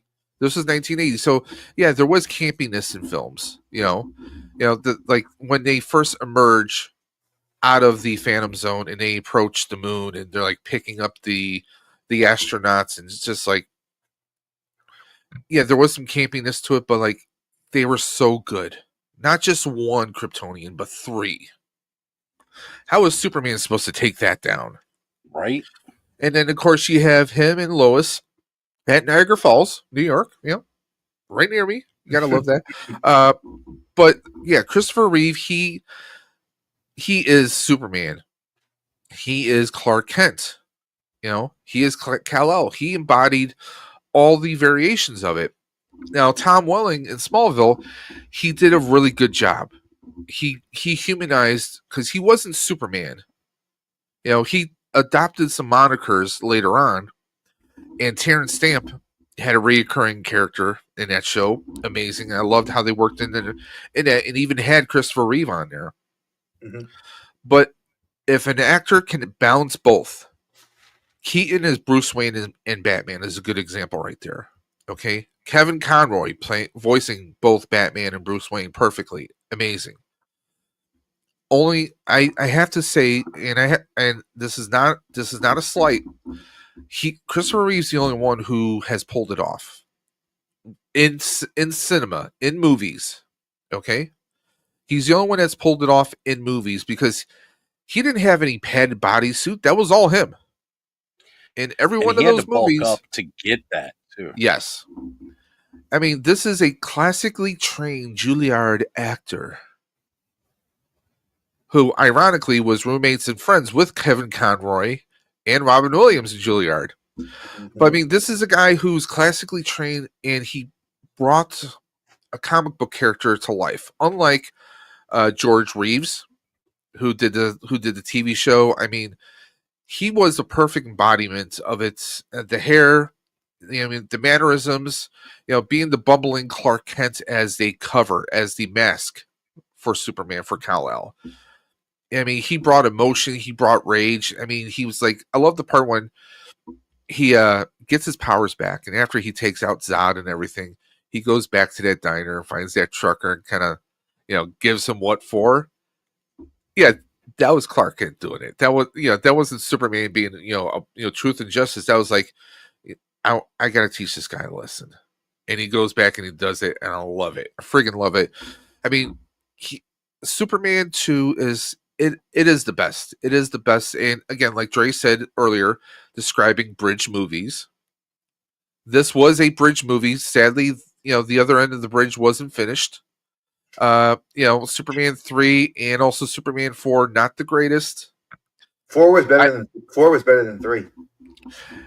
And the poorly dubbed Gene Hackman voice when Nuclear Man, because he was based off of him, but John Cryer, who would then later become Lex Luthor, that's a whole other story. But I do agree with Dre. Tyler Hoechlin in the CW series, which is now concluded, he was great as both Clark and as Superman. You know, and again, he wasn't necessarily wearing a padded suit, unlike our very bad cosplayer one that James Gunn is releasing later this year. But yeah, I agree with Tyler Hoechlin. I would even love to see Tyler Hoechlin get the chance to play Superman on the big screen, but sadly, it's probably not going to happen. But again, great friggin' film. I mean, this is something a lot of us nerds can watch on repeat over and over again. It is dated, but we still get joy out of it, and it's great.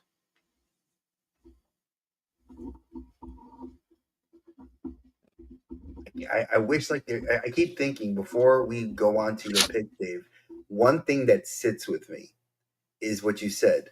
I think of the line, son of Jor-El, kneel before Zod. Zod. Yeah. It's like, that's powerful. Like, as a little kid, you're witnessing the hero succumb to the villain.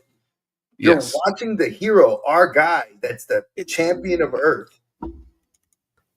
Kneel Well, like, before Zod. Yeah. nobody touched Superman, right?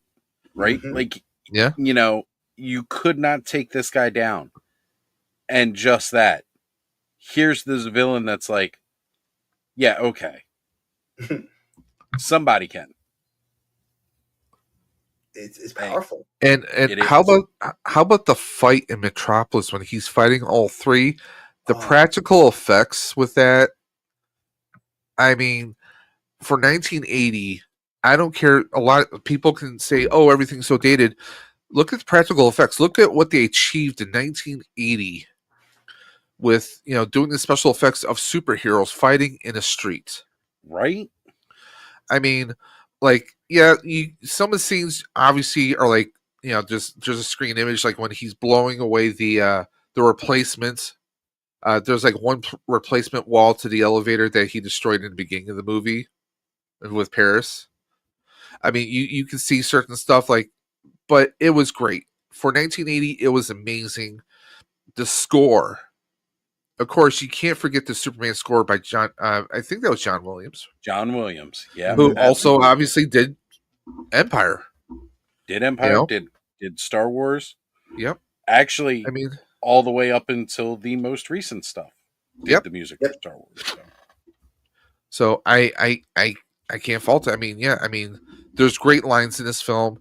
And also, let's be honest, how he outthinks everybody when he outthinks, Lex Luthor, because he says about the chamber, and Lex, of course, trying to save his ass. No, that's a trick. And of course, Superman knew that Lex couldn't be trusted, so he was safe in the chamber, and the light effects, and bada bing, bada boom, and Well, think of the Kryptonian powers that they never discussed that Superman has. Like we've in that lore, shield thing was never ever done after that. No, I'm talking about like the phasing, like Goku does. Like for anybody that's an anime fan, like he does the instant transmission. Instant transmission, I mean, he's doing all these crazy things that like we the holographic never- projections when he's like there are multiples of him everywhere. My only problem with them doing stuff like that was just that one line, right? That one line. Oh, we used to play games like this as a kid on Krypton back home when I was a kid. Motherfucker, you weren't on Krypton when you were a kid. That's the whole point of your story. Exactly. But it's like It's the writing. It's the one line that just breaks that little bit. Okay, Yeah. I can ignore that and go with the rest of the movie. You know. But you're 100% right. Like I think that there was a lot, and like I said, this is one of those. I think Mega J saying it best. It's like if you Donner need to cut. watch the Donner cut, you know, if you The haven't Donner bought cut's the them, only way to go. buy it. But Dave, I think Yep. your pick again. I I mean, mean, go ahead. yes, it's filled with cheese. I love cheese. Okay, I'm whether like, it's on a burger, my tacos, nachos, all up cheese in goes my good movie. on everything. But Flash Gordon. Now we just said about John Williams soundtracks. Motherfucking Queen. I mean, the Queen soundtrack is featured throughout this entire movie. They pretty much did the whole movie, but of course the theme, Flash. This has been used so many times in TV shows. Hell, even the CW Flash TV series, they featured it in like the last season of it. Well, anybody a fan of It's Always Sunny in Philadelphia? mhm. Like, they did it too in Yeah. the one like musical episode, like where they introduced Nightman and they just totally just ripped the Flash theme to it. It's iconic, like absolutely iconic.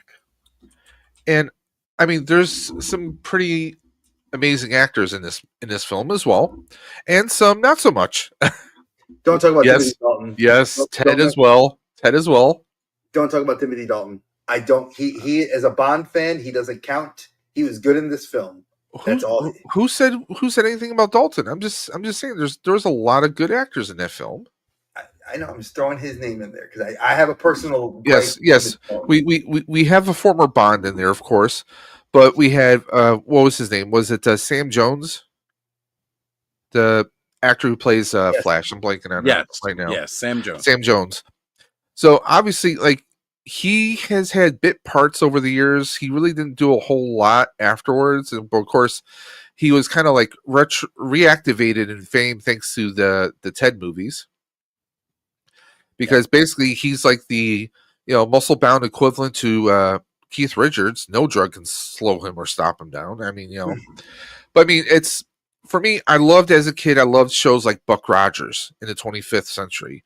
So this was kind of like that. Kind of like it's that hero who was he was just quarterback for the Jets, and and he meets this girl. The car breaks down. There's some crazy stuff going on. They come across this crazy, insane scientist who was like, "Hey, I'm going to bring you along because my ship only works if there's 3 people sitting in it." Yeah, it's a bit far fetched. Crazy reason, right? Like, hey, I need 3 people in here, and you basically are putting your foot down. It's a pedal mechanism so holding down a pedal is going to allow this ship to fly into space. Okay, I'll go with it. Whatever. And then of course Max von Sydow as Ming the Merciless. I mean, yeah, he's amazing in everything. I mean, he's got that voice, and they made him look just like Ming did in the comics, and there was cartoons, there was movies, the serials from like the 30s and 40s. I mean, this film was just like the daughter is twisted, and she's got her own mental games, and like everyone's got their own agendas. This is just like, again, I'm one of those people where you want to watch a movie that makes you just forget about everything around the universe. You got to suspend belief, of course, but this is just a fun action romp.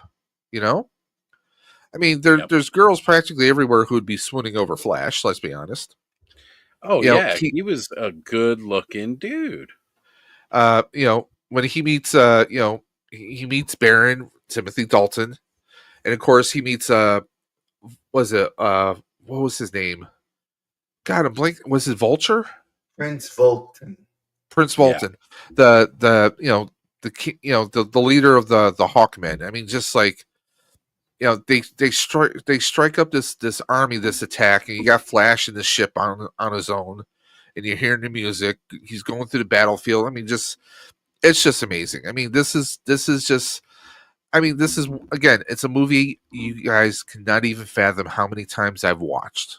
I've watched it over and over again. If I'm feeling down, if I just want something to just kind of like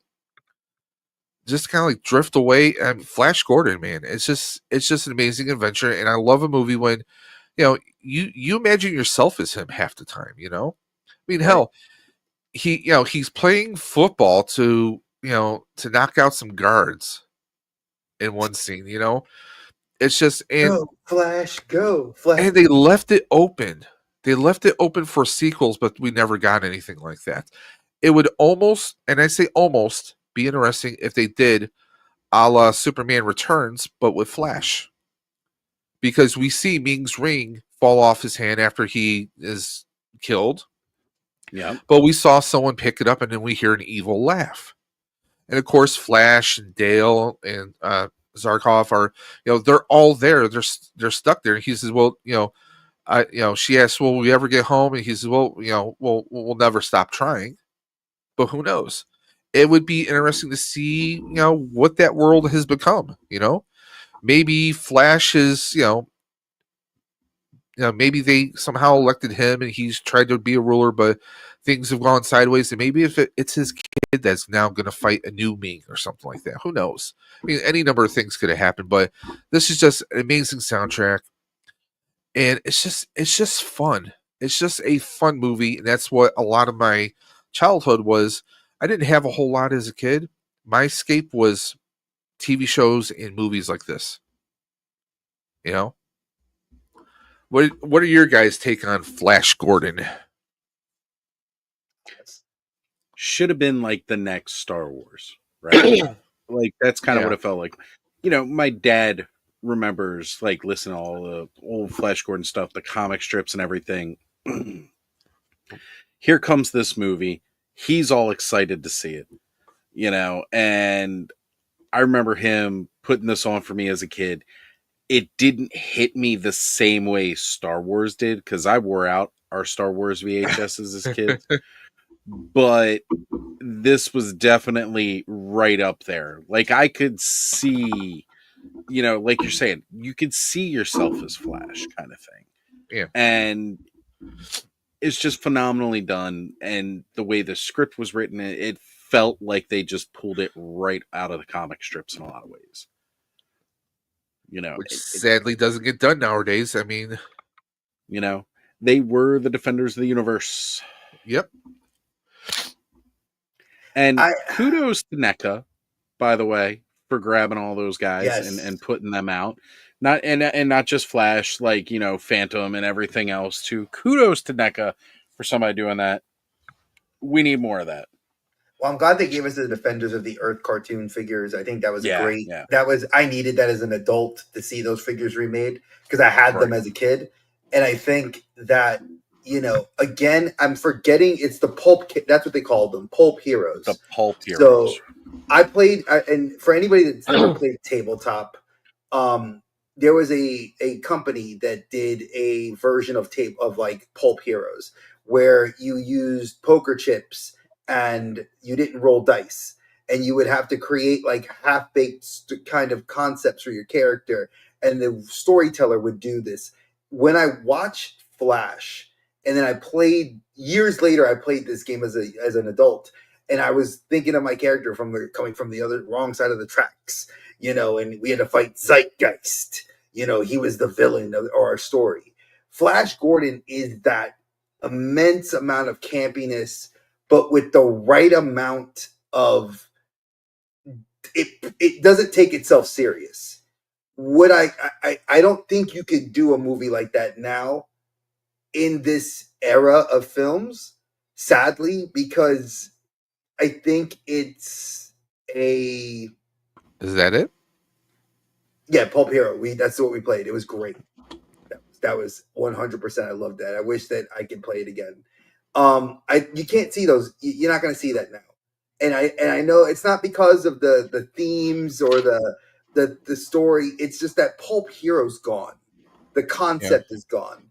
For older people that are like now us that are aging into this, the adult and the older adults, you could probably appeal to us. But again, I think if you did it, animated would be the best way to tell the story because you could keep that campiness and the funniness. Maybe if you want to tell it a little bit more adult, you would do it with a little bit more of an adult theme to it, kind of like Rick and Morty, where Rick and Morty has its moments of where it tells a serious side, but it's still really comedy and kind of corny. So, but again, I 100% love this film. Like Queen. Never heard of Queen, but man, when you knew Queen when you saw this movie. Yeah. I mean, let's face it.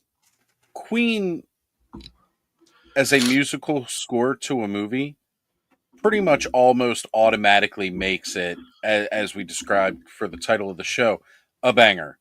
Yes. Flash Gordon, Highlander. And let's not forget, although they didn't write the music as a soundtrack to the Mighty Ducks or Mighty Ducks 2. Okay. But I was going to say Mighty Ducks and Mighty Ducks 2 taking We Are the Champions and We Will Rock You as basically like the theme. And Iron Eagle. Yeah, come on now. I mean, you can't. All these are iconic. And I think that we use that word now very much, in the vernacular, the common vernacular. People love to say, "Oh, things are iconic." No, iconic has to have some sort of not just iconography, the imagery to it. It has to carry something to it. It has to represent something. And like Oz said, his dad grew up listening to the radio shows. Like I remember my dad and my grandfather when he first came to the U.S. from Puerto Rico. He would listen to these shows, and he would see and when he read the paper, he would see the serials, and be able to understand this stuff. This is a lot of people's introduction to what American culture was viewed as. So this movie did a very good job of telling that story. Yes. Are we ready to move on? I think so. I mean, Oz, I love this film. I'm gonna let you know that first. I'm mad that you took it, but I'm glad that you love it, and I want to know. I want, because I've known you for some time now. I need to know your reasonings behind it. All right. Again, child of the 80s. As a kid in the 80s, dinosaurs everywhere. Everywhere. You had The Land Before Time. You had Dino Riders. You had Dino Saucers. Denver. Denver the Last Dinosaur. Hello. Yo, young bucks, the Herculoids. Give respect to the Herculoids. I mean, period. Dinosaurs were all over the place. And I remember watching stuff like old school Ray Harryhausen stop motion dinosaurs. Oh, yes. Right? Remember watching TV shows like The Land of the Lost, stuff like that where they had dinosaurs in there. And even Jim Henson's Dinosaurs, the TV series, the on Rubber ABC Suits and stuff, right? Yeah. Like, again, dinosaurs were every freaking where. And then this movie came out. And at the time, these were what were considered very accurate descriptions of dinosaurs. So this movie to me brought my childhood fascination to life. Right? Before this, everybody assumed the T-Rex stood more upright. But I remember going through, and I think it was like Robert Backer. At the time, I just watched something on PBS where he was talking about the fact that no, dinosaurs didn't walk around like that, because otherwise we would see these giant tail marks in their footprints dragging around. And there's never been any evidence of that. So seeing this movie and their depictions of dinosaurs, and again, I know right now that what they called velociraptors in this movie, not actually velociraptors, right? Not the right scale. Now, in the book, they explain that a lot better. They explain them more as Deinonychus, which again is what the velociraptors in the movie are, but it sounds scarier to call them velociraptors than Deinonychus, right? They weren't trying to use too many big names that were hard to pronounce. I mean, Deinonychus sounds like a Greek goddess. Right? And that's kind of where it comes from. So to me, this is just mind-blowing. And again, it came out in 1993. I was 8 years old. And seeing this in theaters blew me away. Had to go run out and try to get toys for it. And the video games at the time, freaking it took over media. I remember having the Jurassic Park lunchbox that went to school, which I kept the thermos from for years because it looked like this cool container that said biohazard on it. It stopped being my thermos, but it was a prop for so many times when I was playing as a kid and I needed to have something that needed to be secure. Yeah, it's so secure I can just unscrew the top. Oops, my biohazard got out. But yeah, it was just that really cool thing, man. I freaking love it. And again, at the time, sure, they used practical effects along with CGI, but this was one of those very early on, we're going to use CGI to complement this film. And at the time, it looked amazing. Looks a little bit rough when you go back and watch it in high def, but it's still pretty cool though, right? And to realize some of those shots, that big moment when they reveal the brachiosaur in the very beginning of the movie, and you've got Grant looking up at this thing, and then he's getting Ellie to look up at it, and then Goldblum's looking up at it. They didn't have an animatronic for that. They were looking at nothing. Sam Neill did a freaking amazing job in that one scene. Hold on to your butts. You know, like this movie just captivated me as a kid, just as much as dinosaurs still captivate me to this day. You know, the stuff that the guys at Creative Beast Studios are doing, you know, now making these dinosaur toys that are, again, the pinnacle of scientific accuracy, you know, with what those guys are doing there. And again, that's still changing, right? Right? So like 1993, this movie comes out. We think they're all scaled. Then we find out shortly after this movie releases, well, some of them had feathers. And then for a while, you know, it was like thought that the Tyrannosaurus Rex had feathers. Well, now they found evidence that no, the T-Rex didn't actually have feathers. That was actually found on more smaller theropods. So, like, you know, again, scientific knowledge is just changing constantly when it comes to dinosaurs as we discover more and more about them. Jurassic Park doesn't try to keep up with that. They still keep going in their own way, doing their own thing.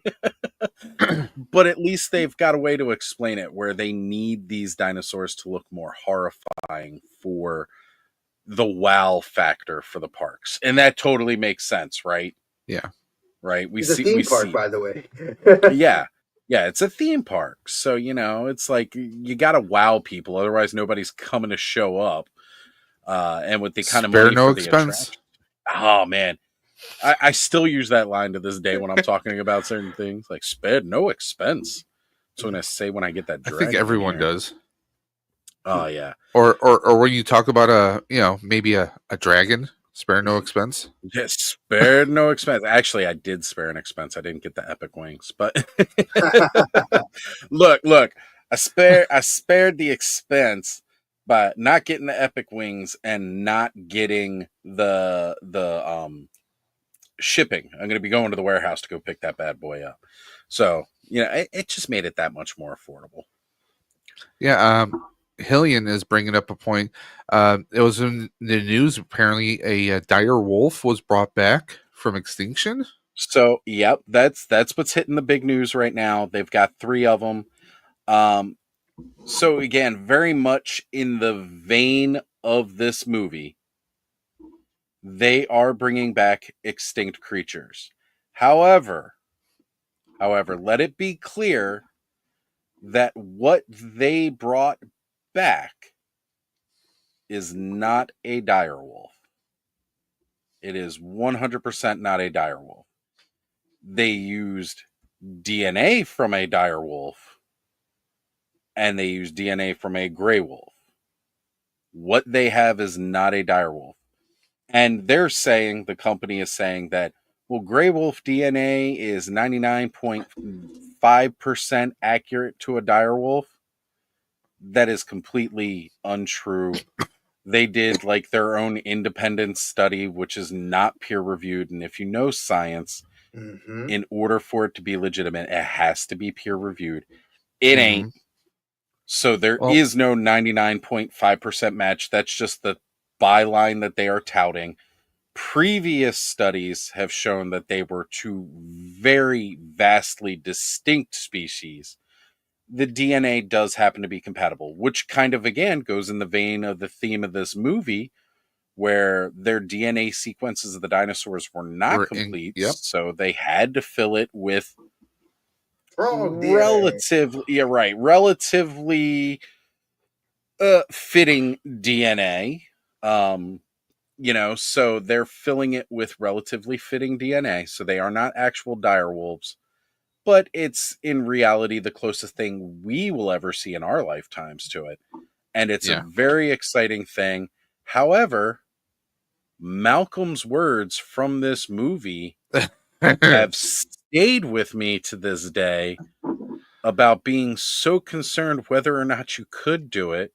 You never thought about whether or not you should. And I've really got to wonder, bringing back a creature such as the dire wolf, which, mind you, We talk about wolves being manhunters as one of the reasons that the current wolf populations have been almost hunted to extinction. What do you think you're going to start doing when you breed an even bigger wolf? Like, are you planning on releasing these back into the wild? Could viruses, some strains manifest Right. from that? There you go. Life finds a way. And he said that all the way up until the last Jurassic Park movie where they got the whole cast back together, because he said as a chaos theorist, life always finds a way, and it does. Yeah. Again, Jurassic Park for me, I saw this movie, like, I think it was the first film besides Ninja Turtles I saw multiple times in the theater, and I remember my dad took me a bunch of times to go see it because I loved it. First movie I ever saw more than one time in a movie theater. As a kid, going to the movie theater was a very, very special occasion, right? Mm-hmm. And I went to go see this with my buddy Eric. And I thought the movie was so freaking good that, like, 2 weeks after I went to go see it with him and his family, I was begging my dad to take me to go see it again. And we went to go see it, my dad and myself, and I believe my sister even came. And like, yeah, I was getting the cups from McDonald's because they were just so badass. We were talking about the trading cards before. Totally got the entire set for Jurassic Park, the trading cards that they had, like concept sketches and everything like that. Like, this was one of the first movies that I took a deep dive into, where like I learned all about the behind the scenes and everything else. Jurassic Park literally just consumed my life and changed my life in a lot of ways. It changed my life and how I looked at movies too.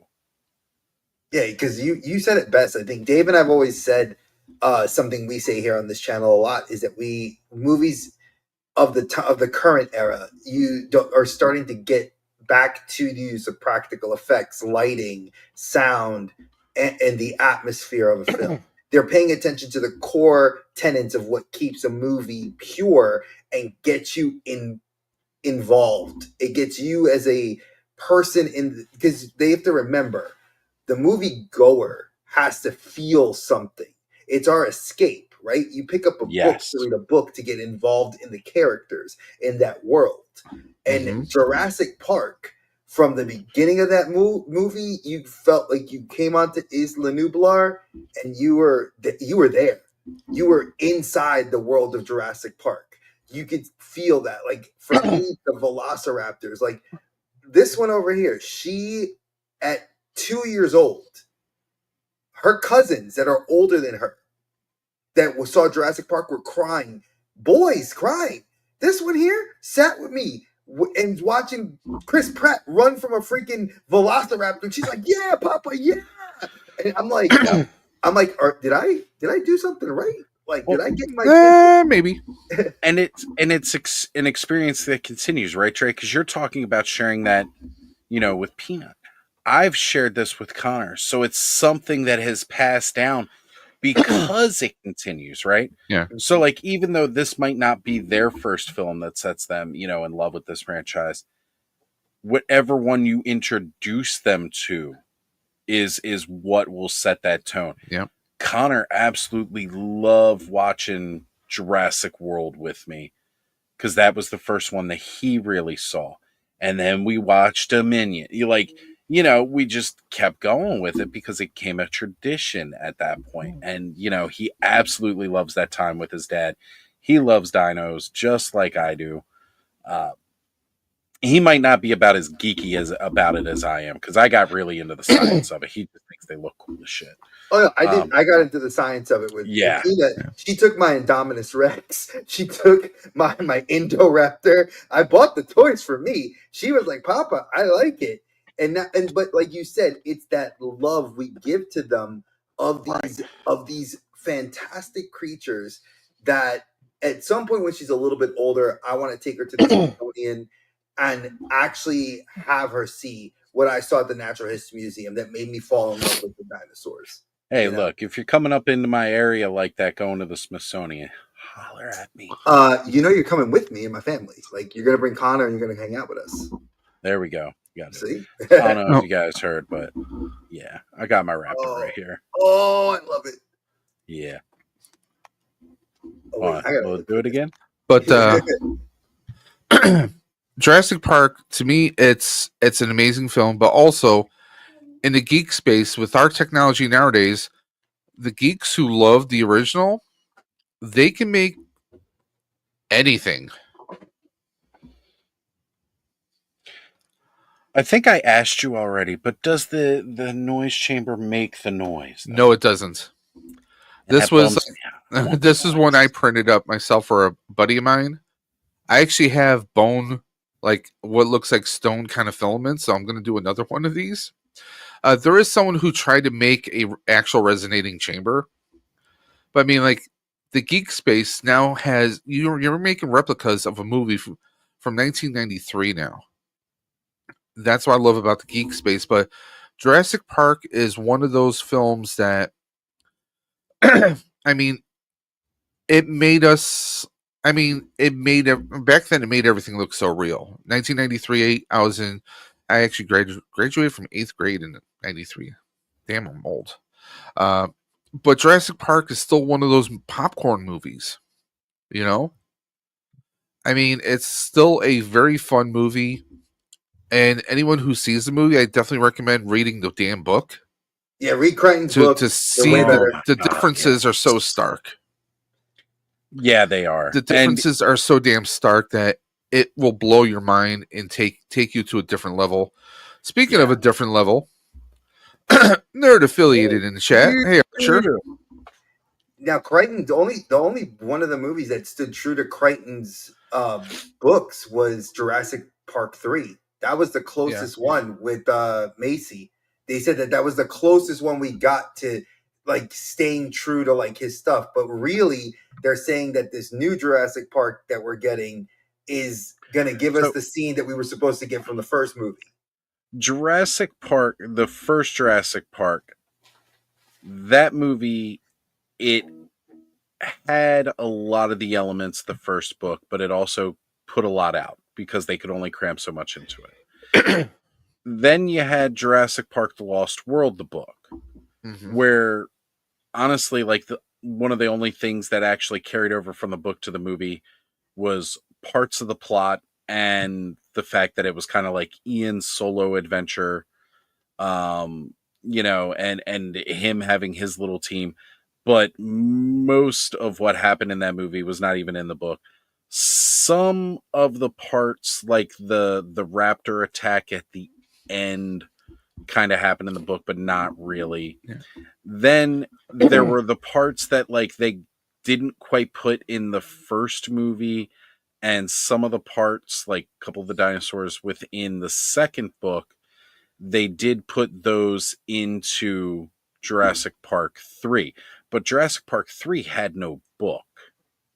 Spinosaurus didn't show up in any of the books. That was strictly done as, hey, look, this dinosaur is supposed to be larger than a T-Rex. We want something scarier than a T-Rex. Then come to find out, like, although, yes, it was longer and heavier than a T-Rex, it was actually really kind of squat and not nearly as tall as they show it now. So with the new movie coming out, they're going to go back and revisit, again, quite a few scenes from the first and second books that never made it into the movie, and really kind of get that going, get that into the newest movie that's coming out. And I'm excited for that because there are going to be a lot of neat parts. Like, there's this whole, like, riverboat scene, right? Like from the first book. They're going down the river, the juvenile T-Rex. You know, as a kid, I had a toy for the juvenile T-Rex, and I'm like, well, where the hell was this in the movie? Because they completely cut out the fact that there was a smaller juvenile T-Rex. Deleted scenes? No, I'm kidding. Not even. So, like, there's a scene where they are running from the T-Rex down the river. And that's never made it in the movie. And we're supposed to be looking at getting that within the new one. Now, again, part of the riverboat sequence was put into movie number 3, and the part of the T-Rex was played by the Spinosaurus. But it, again, that just didn't actually happen that way. So we're supposed to be getting kind of more of that in this upcoming movie. But I think they've done an amazing job of revitalizing the franchise. Yeah. And that's why it's still going on so strong, because a lot of what they were trying to go with and some of the directions they were really trying to go with some of these movies, oh man, I would have walked away from the franchise a long freaking time ago. I mean, like Jeff Goldblum, I mean, he definitely made out better in this movie as a scientist than he did in his previous films. Because before '93 was the last time he played a doctor was what, The Fly. So he fared out a little bit better. And I mean, the whole film, like you got the kids, you got the grumpy scientists pairing up with the kids. I mean, it was just Sam Neill is amazing in these films. He's great.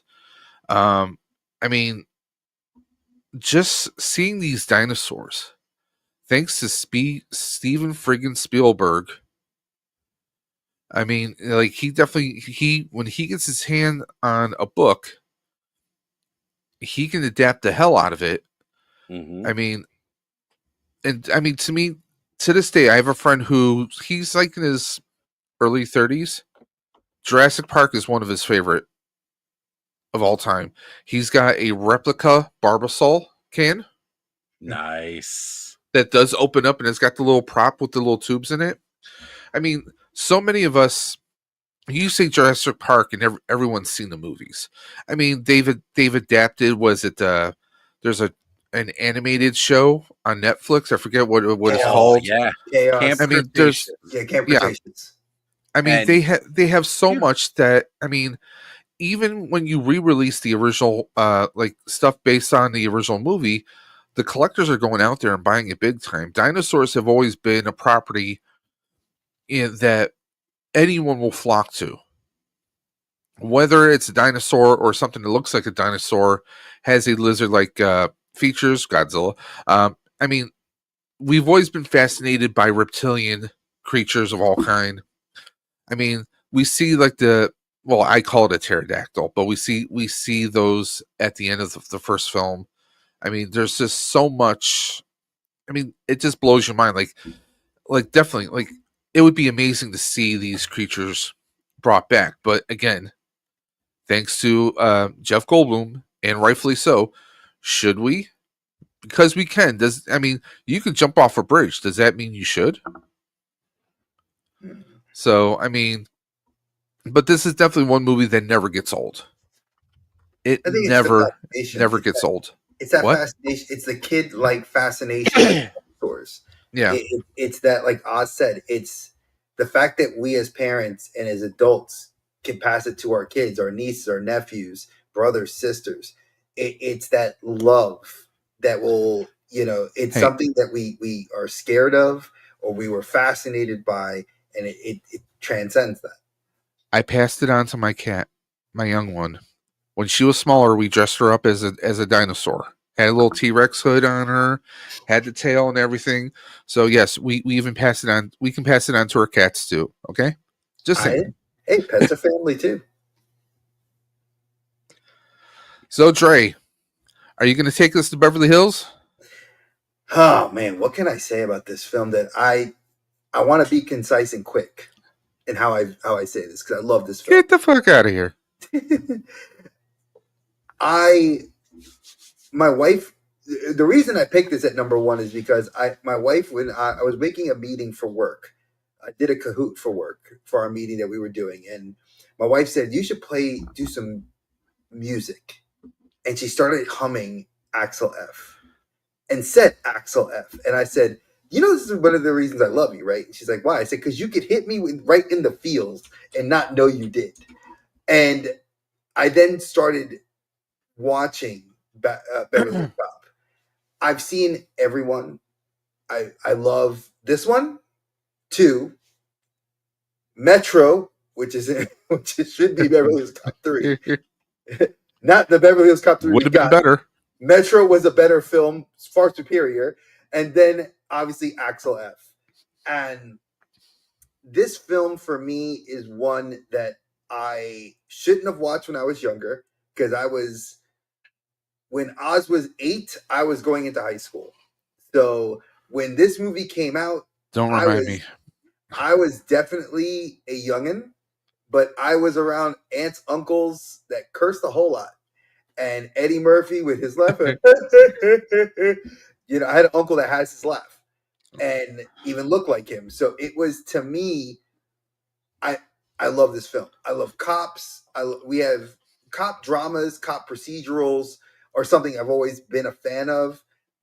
Eddie Murphy balances this film so well with the serious role. This film setting a tone that I didn't expect to get a trilogy out of, really a quadrology out of. But the fact that it tells a story of, your best friend who was not the guy that was doing the right things with you, gets pinched, gets killed in front of you. I mean, right in front of your apartment, basically. Exactly. And you then go on this, and it's dated. So the humor in this, I'm going to say, like we've been saying, anything from the 80s, you got to take with a grain of salt, because there is a lot of jokes that would be very cancel culture today. What about driving that blue Nova from Detroit to Cali? Well, that's what'd you say, Oz? I missed that. I was just saying, a lot of the jokes do not age well for a lot of these movies. Oh no, like the Michael Jackson outfits, which were insinuating something else. There's a lot of insinuation and innuendo that Eddie Murphy's humor, which now has significantly changed. Now, granted, if you watch Axel F on Netflix, he went right. That was like a glove he slid right back on, and he fit right back in. It was a pair of sneakers that he had rocked on. But if you are truly a fan, the movie was terrible. It was the worst. I'm glad that Axel F kind of tied up some loose ends. Hey, 4:30. You know what? I'll say this. If he likes it, oh no, he can like it. I'm just saying, we're not going to yuck his yum. Yeah, it's not for everybody. It wasn't for me. It's not for me, but I understand why you like it, and there is a lot of humor. I mean, it takes mostly place in a Disney-esque, like a Disneyland type setting, so it very differs from the other films. So, but a lot of it was a lot of reused stuff. I mean, a lot of stuff was like Universal Studios reused themes that they had. So, I mean, not everyone appreciated the film. I mean, I think it was the transition of Eddie Murphy's humor for me, and I'll like Highland. I'm not going to Taggart. I'm not going to yak you. I'm not going to be mean about it. I'm glad you like it. I think for me, it was the weird transition period for Eddie Murphy's humor, where he was starting to do Shrek at that point, and his humor was changing, and then he was starting to do Haunted Mansion, and he started kind of doing what people call the Disney Pluto version. Nash.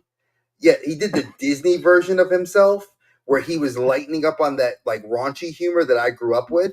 I think that's why it didn't gel for me.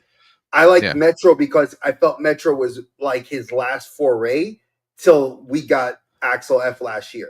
And I think that is that Michael Rappaport, I think, was in that one with him. Yep. And when I think that as a carrying of the story, I think it was great. I like the fact that he was 66 years old when he did Axel F, and now he's planning to do a sequel to this film. So Netflix. Oh, he is? That's news to me. Netflix said that he's doing it with Martin Lawrence. They were trying to get him to do the next film with Martin Lawrence. And I'm like, really? Please, do it. I'm like, I mean, the last film they did together was Life, so I would love to see them bring that back. And I think that Eddie Murphy, for me, I've jokingly told Dave about this. He is 64. He is 64 as of right now. Yep. So he was 60, I think 62 or 63 when they started making that film. Yeah. So now he's 64 years old, and he's going to be doing a sequel film, like much like Keanu in his mid-50s, and he's still doing John Wick. Hey, so Harrison Ford doing Indiana Jones and Red Hulk. Right. So you're 100%. But I love this film. In Crystal Skull, Harrison Ford was older than Sean Connery was in The Last Crusade. That's true. Even though I don't think of Crystal Skull, I sat in the dark for 2 hours. Well, and there was something on the screen that Oh, damn. mimicked Look, Indiana Jones. Look, I thought it was a worthy shot at trying to pass the torch of Indiana Jones to an actor who was still kind of riding off that high from Transformers. He was still kind of like the young, popular action guy at the time. And just sadly, No, he went a little yeah, crazy in his own way, and it just wouldn't work to pass it down. yeah. But I And remember being a kid and reading some Indiana Jones books where they tried to pass the torch to somebody. It was like a choose your own adventure series of Indiana Jones books oh, cool. where you were with Indy on his adventures, a la kind of like Short Round was in Temple of Doom. But like you were following him, and like, like the scene at the end of the movie where he puts his hat on Mutt's head. Yeah. Like that was one of the things that was written in the book. He like put, at the end of one of the books, he put the hat on your head as you were the character that was going to continue to be Indiana Jones. So I thought it was a good way to kind of go through with that. Unfortunately, it just didn't go anywhere. And yeah, I didn't care for the alien aspect, but Did it you is like what it Dial is. of Destiny's way of how they like actually kind of rounded out that story about the sun? I still have not seen Dial of Destiny yet. Oh, Partially because I was, again, not the happiest with Crystal Skull. I don't was think just anybody kind of like, well, there's no rush for me to go see this one now. it's if you have Disney Plus. I bought this movie because I'm a huge Indiana Jones fan. I That's a don't good think point. I didn't think it was going to be on there. Yeah. it's on Plus. I will tell you this. It's much like I told Dave when I went to the theaters to go see it. It's not a bad film. I think it does some good things to close the story of Indiana Jones. So if you were looking for like what we didn't get in Crystal Skull, we got it in this film. And I think that it does a lot of great things in that, where a lot of people hated the film for, they were introducing Brody's daughter as like kind of like his son, and like she was going to be passed the torch, and there's a lot of things that, and eventually I'll do a review on this channel about that film. But I think it's worth if you and Connor sit down and watch it, you guys will enjoy it. Yeah. I mean, I'll say this, touching base on the whole Indiana Jones thing. There's other actors who I think would be great for picking up the mantle. I think they could have passed the mantle on to someone like Brendan Fraser after he was done with the Mummy movies. I think that would have been great timing. But obviously that never exactly happened because he was an Indiana Jones-esque kind of presence when in the Mummy movies, or even Chris Pratt, possibly. I could potentially see that, because he's, look at him as Star-Lord. He's great and hilarious. He's great with the sarcasm, and we know he can play the action films. Got a quick. So we know he can practically play anything. The Electric State, I thoroughly enjoyed that film. Like he can do just about anything. So I mean, and the thing is, I think they're trying to go with, Indiana Jones is genetic. His father was an archaeologist, so we have to pass it on to his son. Then, no, you don't. Indy was a completely different archaeologist than his father was. So, yeah. I mean, you don't have to have a genetic heir, but you can find someone else to pass the torch on to. As far as, what was her name? Phoebe Wahlberg, I think was her name. As far as that goes, it almost felt like, and this is going to be touchy with some people, it almost felt like they were trying to find a woke solution to passing the torch on. 100%. Because if anything, if you're trying to find a spiritual successor, because genetically, if you're going down the genetic route, Brody was kind of a bumbling idiot. half the time. You know, he was smart, he was intelligent, but he was a bumbling person. And I just think like you kind of had a hard time buying that she was Brody's daughter. That's kind of what that's kind of what I was getting was you had a hard time buying her connection. You know, Yeah, it didn't feel genuine to me. So if something doesn't feel genuine, it feels a bit off. But I will say this: Dial of Destiny is 1,000 times. I'll say it's 10 times better than Crystal Skull. I can't even say the name.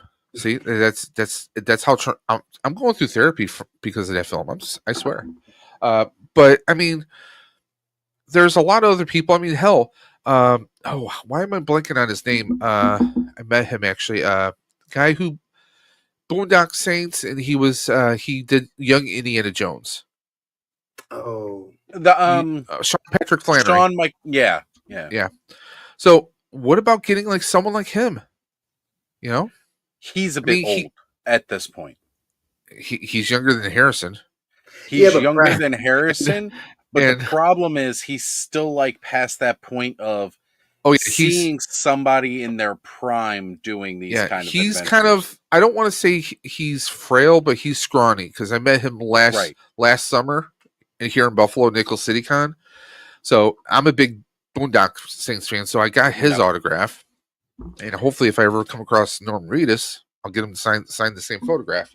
You would want somebody of the ilk of like Tom Holland. Or maybe even, again, if you're going to try to give it a serious run with turning Indiana Jones into a franchise, you need to find somebody who's young adult. Make him an archaeologist in college, right? Like Harrison Ford in the originals is like a professor, right? Like we all see that. Dr. Jones. Make this as like the professor's, you know, like he's not his student, but like, you know, undergrad working for the professor. You have him either in like grad school, like he's going like a TA or something like that, right? And you know, have him learning, you know, kind of like the ins and outs, like a massive adventure kind of thing. Have him as like he just got out of the military or something, like fresh out of the military. He was like 18 in the military, come back, now he's on his GI Bill, going to college, whatever. You could try out different actors in those roles, kind of like what they do with James Bond. You could have a person come in, do one film, and then recast and have someone else. Well, I wouldn't mind just somebody young enough to continue it as one person for several films, but plan it out, like plan out a sequence and try to film this many pictures with the same actor. And then after you're done that series, and if you want to do more, then go ahead and you can pick another actor for that. But like write one series with one actor in mind. Give us a good, lengthy story throughout. Yeah. Now, I want to touch base about Beverly Hills Cop. Dre knows this is a favorite of mine as well. I mean, it's vintage Eddie. Mm-hmm. And he chose to do this movie instead of doing a movie that that Oz picked earlier. Yeah. Uh-huh. And because also during that same time frame, he was also being considered for he was going to have a role in Star Trek at one point. So Eddie was a very hot commodity. You know, this is him like just after, I think he had just left SNL. Yeah. Or he might have still been doing SNL because like him and Piscopo were blowing up around this time. They were on Saturday Night Live. But I mean, like, Eddie was just like, he was that breath of fresh air. I mean, we didn't have, sure, we had kind of like smart ass cops, you know, some funny guy cops. But also, this was the first African American smart ass cop we had too. But people didn't see Eddie as a black guy. He was just a funny guy. I mean, and the cameos in this film, a very young Damon Wayans passing him the bananas. Oh, here, just go take him. I mean, Judge Reinhold playing the young kind of, you know, fresh kind of like young detective. Taggart playing the gruff guy, and damn it, I love seeing Taggart in XLF. I was like, oh shit, he's still alive? Same, right? Like I just didn't. You haven't seen somebody in pictures in a long time, and you're just kind of shocked, like they got him out of retirement, like to come act in this, and it's like, holy crap, yeah, Yeah, he's still doing it. and sadly, we lost him just after the movie came Just out. We after. lost him in September. So Yeah. that was awesome that we got him in at least one more film. One more, right? One more before it And went. respectfully, they could even write it where Taggart was investigating something goes awry, kind of like Beverly Hills Cop 2, where Bogomil was injured and shot. You had Axel come back and kind of like, solve the murder. So I could see something like that happen. I mean, I would be okay with it as long as his family, John Ashton's family, was okay with it. But it was great to see Taggart, and he still looked like Taggart, Right, yeah, with it and without like a lot of prosthetics or anything to put on him Yeah. to make him look like the role. I mean, he still looked like this is him this many years later. And it was great that he was down for it. And, it was great to have him in there. But I mean, like Taggart was great. He was that gruff, I mean, hell, he's roughing up Axel at one point. And like just the whole, it was also culture shock. Axel comes from a different area, a street. He's a street cop. He's a street detective from Detroit, Michigan, where you could get shot just crossing the street. Here you are, Beverly Hills. Everything's so clean and everyone's so polite. It's like, hey, I just ordered a pizza. Right. You got the payphone in the holding cell. He's like, hey, I just ordered a pizza. I mean, don't forget it was the other everyman we had in our boy Paul Reiser. Yeah. This is not my locker. That is a line I've used all my life. Wait, this is not my locker, and nobody gets it when I use it. Nah, some lines people just pass over because they got a lack of taste. I love that. Look, I would just throw it out there. Yeah, people just got a lack of taste. Well, Jerry, you stepped away. When you stepped away, I mentioned about Damon Wayans being in there. Okay, yeah. After watching Club Shay Shay, for those that don't watch if you guys watch Club Shay Shay, Damon Wayans was on there. It was like 3 hours long, and he talks about how Eddie Murphy blessed his family because of his relationship with Keenan, and that's how he got the role. And he said that he was blessed to get the role. Oh yeah, because of the fact that he said that Eddie put the spotlight on me for the bananas. Yeah, it wasn't like just take him, just take him. And let's not forget Bronson Pinchot. Surge. Yes. You make us look at detergent. Ronnie Cox is Bogomil. I mean, this is a guy who most of his cinematic career played total D-bags. Yeah. I mean, he's the one that he was the one behind killing wanting RoboCop taken out of the way. He was a total asshole in there. He was an ass in the Stargate SG-1 TV series. Yeah. I mean, he usually played a hard ass of a person, but here he is. He's this polite guy. He's a good guy in this film. I mean, in the second one, he's a father. You're like, wait a minute, this is weird, but and of course Jonathan Banks, the one who kills Eddie's brother or his best friend, and I mean he's that pinnacle bad guy. He was in Breaking Bad. He's been in so many movies and shows over the years. He's great at playing a bad guy. Yeah. I mean the film is it's comedy. It's perfect comedy. I mean, it didn't feel. I mean, you do have to suspend some belief. But like Eddie's great at playing the con guy, the con artist, and he cons his way into the Beverly Hills hotel. He's Axel Foley for Rolling Stone. You gotta love it. I mean, just like, and he's just using basic skills. He doesn't have like degrees or science like the Beverly Hills guys got, Right. And it's just, it was his street smarts that allowed him to do what he was doing. It's like, trust me. But when you guys were talking about the Beverly Hills scene of when he gets into the hotel, I'm doing an article on Michael Jackson, the King of Pop. and like, what? You don't want me in this hotel? And obviously he says some choice words, and the guy was like, "No, sir, please, we will find your room at $1,000 a night." And the look on his face when he heard that price, like, that'll be fine. Yep. And of course, he gets Beverly Hills Police Department to pay for it. And he's like, "Hey, do you want a robe?" They're like, "No, you have it. I already got a couple in my back." Good movie, very good. I mean, it's a great movie, and I mean, let's not forget the bad guy, the actor who played Victor Maitland. Let me see if I can find his name here. Oh yeah, Stephen Burkhoff. He played a lot of bad guys in different films over the years. Yep. Again, he's just one of those guys that this was the villain. And that's what... Okay, so again, right? The hero's only as good as his villain. Oh, yeah. And one of the reasons we have such big heroes from that time is because their villains were just as good as they were. And yes, and a lot of times they were played by the same villain from another movie. But that's because they were just so good. They're so good at being a villain. Yeah. I mean, look at Bad Boys.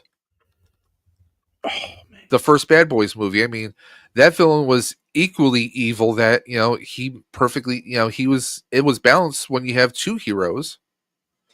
So, I mean, and I think that's almost a spiritual successor in some ways to Beverly Hills Cop, I'll say. Yes. Yeah. The first Bad Boys, I could see it as being kind of a spiritual successor. But yeah, I mean, it's just a great film. It is a great friggin' film. This is, again, another movie you can just watch over and over and over again. Dre picked a banger. The soundtrack, I mean, whether it's Axel F, whether it's The Heat Is On, whether it's Neutron Dance by Pointer Sisters, and yes, by the way, if anyone watches the Axel F movie itself, all these songs are actually reused, but they're reused in perfect ways in my book. I'm a big soundtrack fanatic. And for me, this soundtrack screams 80s. I actually used to have this on audio cassette. Don't judge me. I ain't judging. And it's just like Glenn Frey, Heat Is On. I mean, these are just, it's 80s music. This is probably one of the best 80s action films of all time. And Dre, I think when you stepped away, I pointed out that we had smart ass cops back then, but this is our first African American smart ass cop. Well, I'm going to be, and everybody kind of, I think I'm becoming pretty well known in the community by saying this. I love people of color. I think that as a young man, I didn't get a lot of like heroes like that. And Eddie Murphy was fantastic. In the time that he did this, it was like we needed he did this so that Bad Boys, so that Ghost Dog, just what Dave was saying, exactly, for all these Bad movies Boys to walk. Spiritual successor from this movie. It really was in a lot of ways, and I stand with you on that. Right? You don't have. I mean, think about it. Like you had Clint Eastwood, you had Dirty Harry, you had Murphy's Law, you had Tango and Cash. You had all these major players. The only possible exception would be John Shaft, the original. Well, and Shaft again, but that was in a time of blaxploitation. Yeah. So it was so low budget and not. It wasn't pushed, right? Beverly Hills Cop was promoted to hell. Like, yeah, it was a big deal. Paramount Pictures, yep. So you had to realize that they hung their. This is Eddie Murphy's breakout film. So for him, this is what put him on the map. I mean, Eddie Murphy's Raw, his comedy show, all this. Trading Places. All these films and opportunities came, and he provided other actors, minority actors, an opportunity in a place. Yeah, look, Edward James Olmos was like that for Latinos. Because Latinos, we didn't get a lot of major motion picture roles. guys like John Leguizamo now are starting to give those to the younger guys and women up and coming. You're seeing that in a lot of communities. And I think that torch needed to be passed. Edward James Olmos has done it to Leguizamo. Leguizamo's looking for that next one. Maybe then you have Eddie Murphy passing it to whoever. I honestly, Michael B. Jordan, you could hand this off to any other young up and coming. What was it? Denzel Washington's son. A hell of an actor and of his right. I would pass it on to him. That baton can be passed, but that role, you can't. It was lightning in a bottle. They didn't know what they were getting, and when they got it, it was amazing. Yeah, they picked the man for this role. Nobody else would have pulled it off the way he did. Yeah, imagine you could have had Winston. Well, as much as they say, right, that Ernie Hudson, of course, was not the pick for Ghostbusters. It was written for Eddie Murphy. But Eddie Murphy went on to do this instead, so he didn't go ahead and pull up for Ghostbusters. However, I gotta say, I think, now mind you, they wrote the role with Eddie Murphy in mind, and, he's acting with his old SNL buddies and all like that, because he was part of their crew, they loved him. But I gotta say, he was destined to do this, and that gave Ernie Hudson the role that he needed, and a piece of the Ghostbusters that would have been so much different if Eddie Murphy were in that role. 100%. Ernie Hudson played now he played it straight, definitely. Right. Harold Ramis is like the straight, no pan, I don't get humor. Ernie Hudson was I have no idea what the hell these guys are talking about. I'm just here to collect a check, and I have seen some shit. Shit that will turn you white. Exactly. That's really what he was. And they needed that. They needed somebody who could deliver a line like that and act along these other guys, because these guys are all over the top. But Ernie Hudson's the guy I can relate to, because I'm not a scientist. I got no idea what's going on. With this shit. He's got lines that he delivers like you were a regular person. Listen, guys, I got to get my own lawyer. Or when he says, "Listen, if there's a steady paycheck in it, I'll believe anything you tell me." Yes, right. I mean, it's that's it, right? I mean, and lines like that would be wasted with Eddie Murphy, because he would be trying to deliver it in a funny way. And I don't think it would have. Manner. Yeah. I mean, you already have over the top Bill Murray. Dan Aykroyd in the movie wasn't necessarily over the top, but Bill was. He was over the top in the childlike innocence. Yes. Because that's what he was. That naive childlike innocence. So he was over the top naive child. Yeah. Bill Murray is the over the top man's man, right? Like, Yeah. I'm going to get trying to score a chick, right. Trying to get a paycheck, And again, Harold Ramis is the over the top scientist, so serious. I don't get humor at anything. Like, everything is just so serious. And that's where Ernie Hudson was able to even that out. Yes. All these over the tops, and he's just, again, he's you, he's me, he's Dre. Like, that's who Ernie Hudson is. Yeah. And if it were played by Eddie Murphy, it wouldn't have been us, because it just would have been an over the top comedian. I mean, ridiculous about it. Ernie was that balance. Yes. And he was the balance for them. And I mean, look, in the second film, he had a bigger role, obviously. And now with the continuing movie series, and possibly we'll see with the Netflix show, I mean, he's basically the spirit of the Ghostbusters moving forward. He's got got tools, he's got the talents, and he's got the bank account.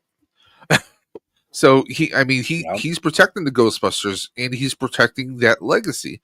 So it worked out. But like we said, Eddie had opportunities to be in Ghostbusters. He also had an opportunity, I think, was it Star Trek 2 or Star Trek 3? One of those two films. He was even approached to do those. Yeah. But You know, he made the right decisions. A lot of people can say, "Well, oh, you could have done this, you could have done that." But you know what though? There's been big stars that have gone into those movie franchises and they were come and gone. I mean, Kirstie Alley, Star Trek 2. Did we see her again? No, she was recast by Robin Curtis, and then for Star Trek 6, they created a character similar to her, but a completely different character all on its own for Kim Cattrall. yeah. Okay, so I mean, you have people who can jump into a franchise. It doesn't mean that they're going to be returning or that that franchise will be a good launching pad for them. Eddie Murphy, he had a gut feeling that he wanted to do Beverly Hills Cop. He was like, you know, this could be it, and it was. I mean, we had this, we had Coming to America, Harlem Nights. I mean, the list goes on, and he definitely made the right move. He definitely made the right move. I don't care what anyone says. Oh yeah. So, but yeah, Dre picked a banger And you picked the banger in your film. I mean, I named my son for. after his son. I picked Dragon, the Bruce Lee story, because I was that kid that, like, again, earlier you guys heard me say, movies were an escape for me. Not having much, movies were an escape for me. On Sundays, I would be over at my grandparents' house right after church. We'd watch wrestling because it would be on like 12 noon. And then afterwards, it would be kung fu films, a lot of them with Bruce Lee. So I was always a Bruce Lee fan. And in a side story, I've told Dre this. My youngest brother was almost named Bruce Lee. Now his name is Stephen Lee. My mom won that battle. She won that argument. But my dad wanted to name him Bruce Lee, thank God, because he would have been beat up.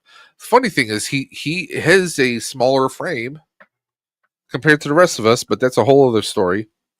But Dragon, the Bruce Lee story, it gave us, there's been books about Bruce Lee's life, but this actually brought it to screen. Jason Scott Lee brought Bruce Lee's essence, brought the story to the foreground. I mean, the hot Lauren Holly playing Linda, and a lot of people, I think a lot of people were taken aback because they weren't expecting to see the actual story. They didn't know the full story of Bruce Lee, that, he had an American wife.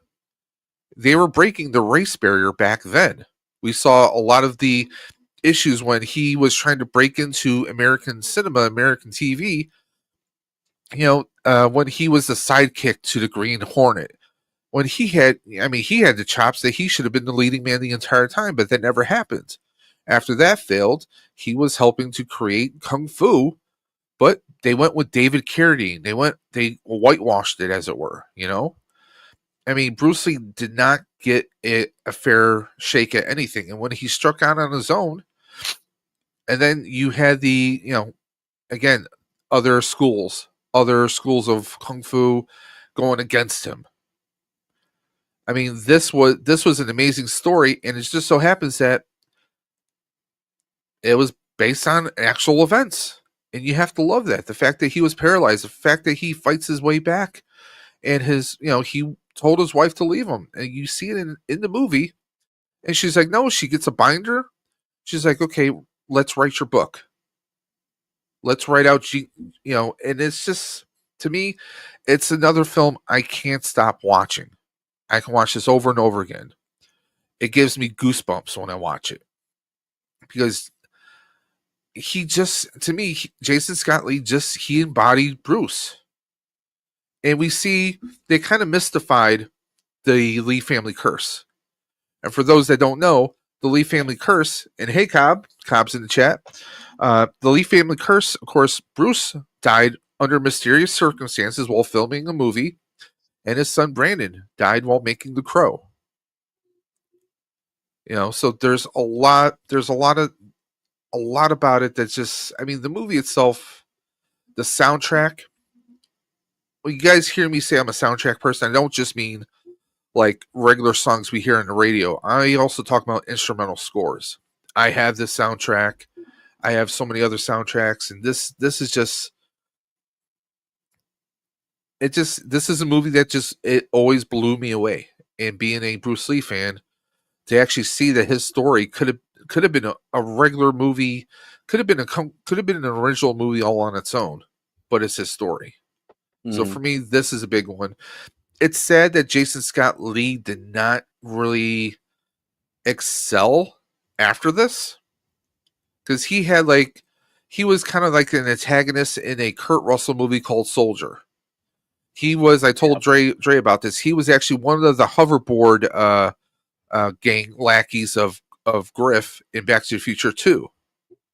You know, he had small parts here and there, but this was like his one big standout, and he really didn't reach that same level. He's a great actor, obviously a capable actor, because, you know, he played the role fantastically. He could do the stunts, but he never rose above that afterwards, I think. Yeah. But it's a great film. Sadly for him, I think he fell into that time of where you had guys like Philip Rahe from Best of the Best. You had guys like Mark Dacascos that was Only the Strong, and he was starting to do those other. There were slots for that B action hero that he was. People were that was like, you look Asian. Okay, we got you. You're in this, and I think he did get roles, like he did Mowgli. Jungle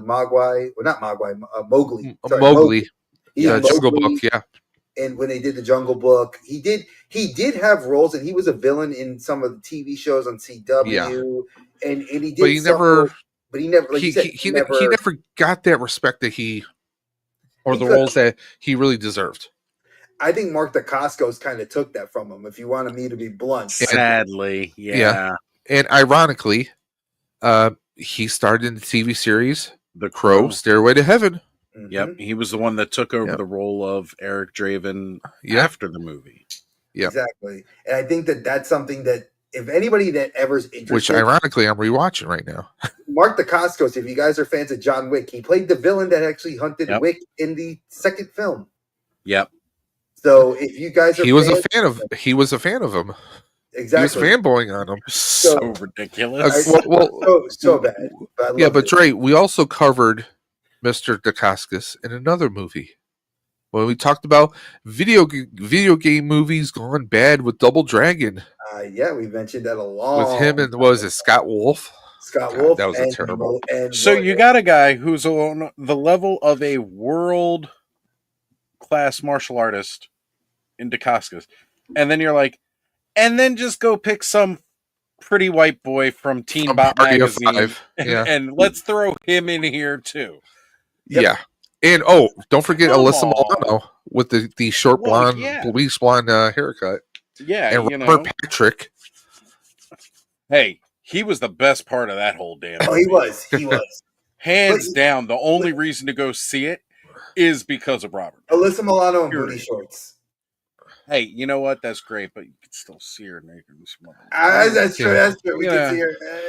Was it Embrace of a Vampire? I think was one of the films. Embrace of a Vampire. Wow, do we happen to know that? Maybe we should do a whole thing about that, like Skinamax films of the 90s.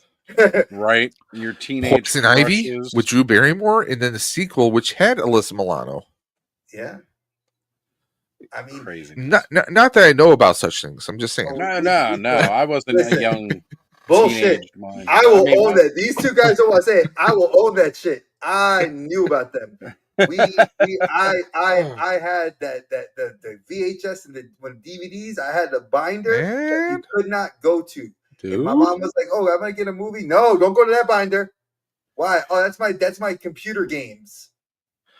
That was my PC game. You had to hunt down these ones though, right? Because first off, we didn't have the internet to just go ahead and Google, or I don't know, more. It was like late night on Showtime, and then like Yahoo or Ask Jeeves to find out what movie so and so's in, where you can see them. Like he pulled out Jeeves on us.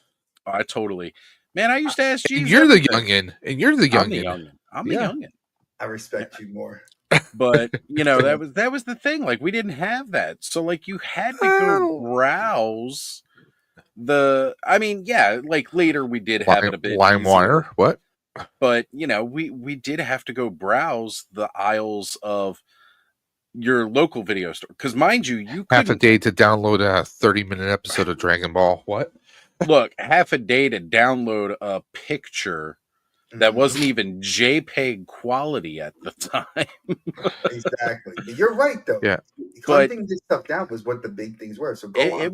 was difficult to do, like because again, you had to go to like your local video store because like the blockbusters when they started taking over at first they didn't have as big of a rated R section Nope. until they were like, oh, we're missing out on money, we need to start getting a lot more of these in, and they very quickly built up that library. But like at first you really that was you had to go to the mom and pop video store for these rentals that didn't have necessarily the Yep. volume or library of a blockbuster, but they definitely had a lot more of these kind of movies. We That had a we bunch found of out those about. here. Oh yeah, we had like All Star Video up the street. Then there was this other place that was down the road the other way. Honestly, I used to love that. Like, I'm sad that I can't go See, to a store with Connor and let's go browse and let's go pick out, and then we're gonna go pick out our snacks kind of thing. You know, like yeah. you can't do that now. Well, Now you just sit here for like 3 hours trying to figure out what you want to watch on Netflix. the Mhm. best ones were like the mom and pops that were like right next to a pizzeria. You pick up your pizza and wings, Always. and see, that's what my dad would do on Fridays. We knew he wouldn't come home exactly at 5:30 because he was going to go pick up some movies and then pick up pizza and wings.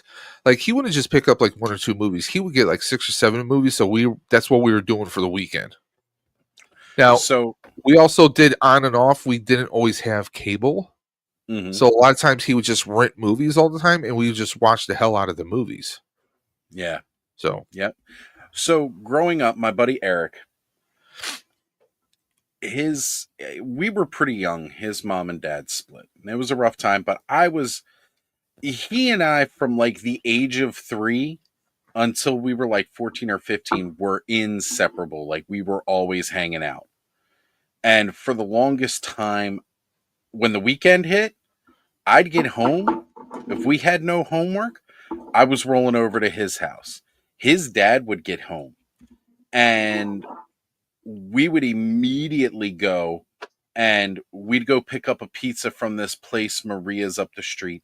mhm. Then it would be to Blockbuster. His dad we'd rent some video games or whatever, and then we'd make it back home. We'd start playing the video games while eating pizza, and then X-Files would come on. It was Pizza X-Files night every Friday. I would spend the night every weekend with them. And then alternate weekends, he'd be going to his mom's. So when we go to his mom's, then we'd go to the Blockbuster, which was right next to a Subway. So we go rent video games and movies from Blockbuster, and then go grab subs. Like it was a constant rotation. One weekend we were doing the pizza and our video games and X-Files and all like that, and then the next weekend we were doing subs and video games stuff like. And it's funny how to this day, when I get off of work on a Friday, I want to either order a sub or a pizza because of that. And you know, I don't see them as much as I it's used that comfort. to. But It's that yeah, comfort to it. you know, but it was definitely this event, right? Like this is what we did and used to love it. And you know, again, I still kind of pass that down with Connor when he used to come over and see me for the weekends. We'd do a movie and like we'd get pizza or something like that every Friday night. But yeah, you know, it's just one of those things like that. I love that experience. I like having that time to do that. And honestly, it's where I've seen quite a few of these movies that we were talking about here tonight. And 100%. just to get back to The Last Dragon here. So, along with dinosaurs at this time, one of the other coolest things was like ninjas. Now, mind you, growing up, didn't realize that ninjas were like just one sect of this entire world of martial arts. To a young child, all martial arts was the same. You were learning to be a ninja. And so like Bruce Lee was one of those heroes. He actually was the one that inspired me to start learning kung fu over other martial arts. seeing him in his different roles. And this movie was a big part of that. Seeing what he had to go through to be able to teach martial arts to the people here in the United States, because you weren't allowed to share the secrets here outside of family or outside of your race. Yeah. Right? Well, not kung fu. Like, Nope. yeah, they go learn taekwondo or some of that other shit, Yep. but they can't learn kung fu. Like, that is forbidden. You do not teach this to outsiders ever. That he taught Kareem Abdul-Jabbar. I mean, an NBA player.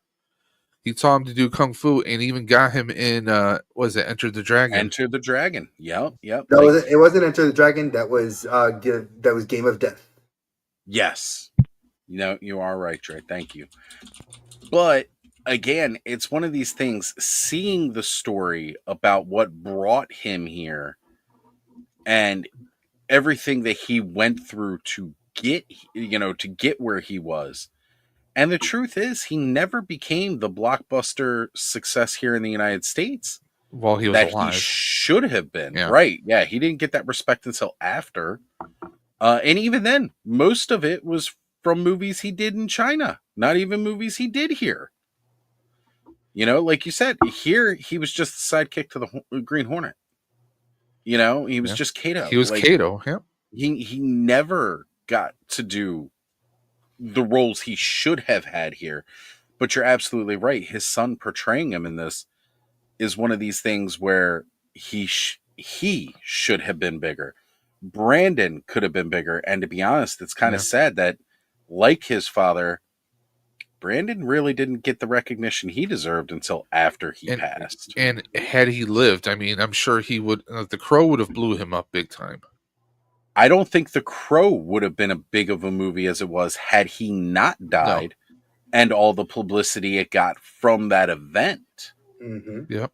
And, I mean, it definitely had an impact on 90s goth culture. Yes. Leading up to that, goth was still very much The Cure or like Victorian look. And then The Crow hit, and that's what goth became. It was kind of like Nine Inch Nails and came up. STP. Yep. Right. I mean, like, one thing I love is I read in a story how, going back to a Ghostbuster actor, Ernie Hudson, said, because when he was interviewed, have you seen the new Crow movie? He says no. And he said he won't, because, you know, he gets that, you know, they didn't have to portray Eric Draven. Nope. They could have portrayed a different character, because that's what they did with the subsequent sequels, which sadly didn't perform so well. But that's something they could have done. It didn't have to be Eric Draven. So he said, you know, Brandon is Eric. He will always be Eric. So, you know, respectfully, I wish the studio all the best with this film. But no, I don't plan on seeing it.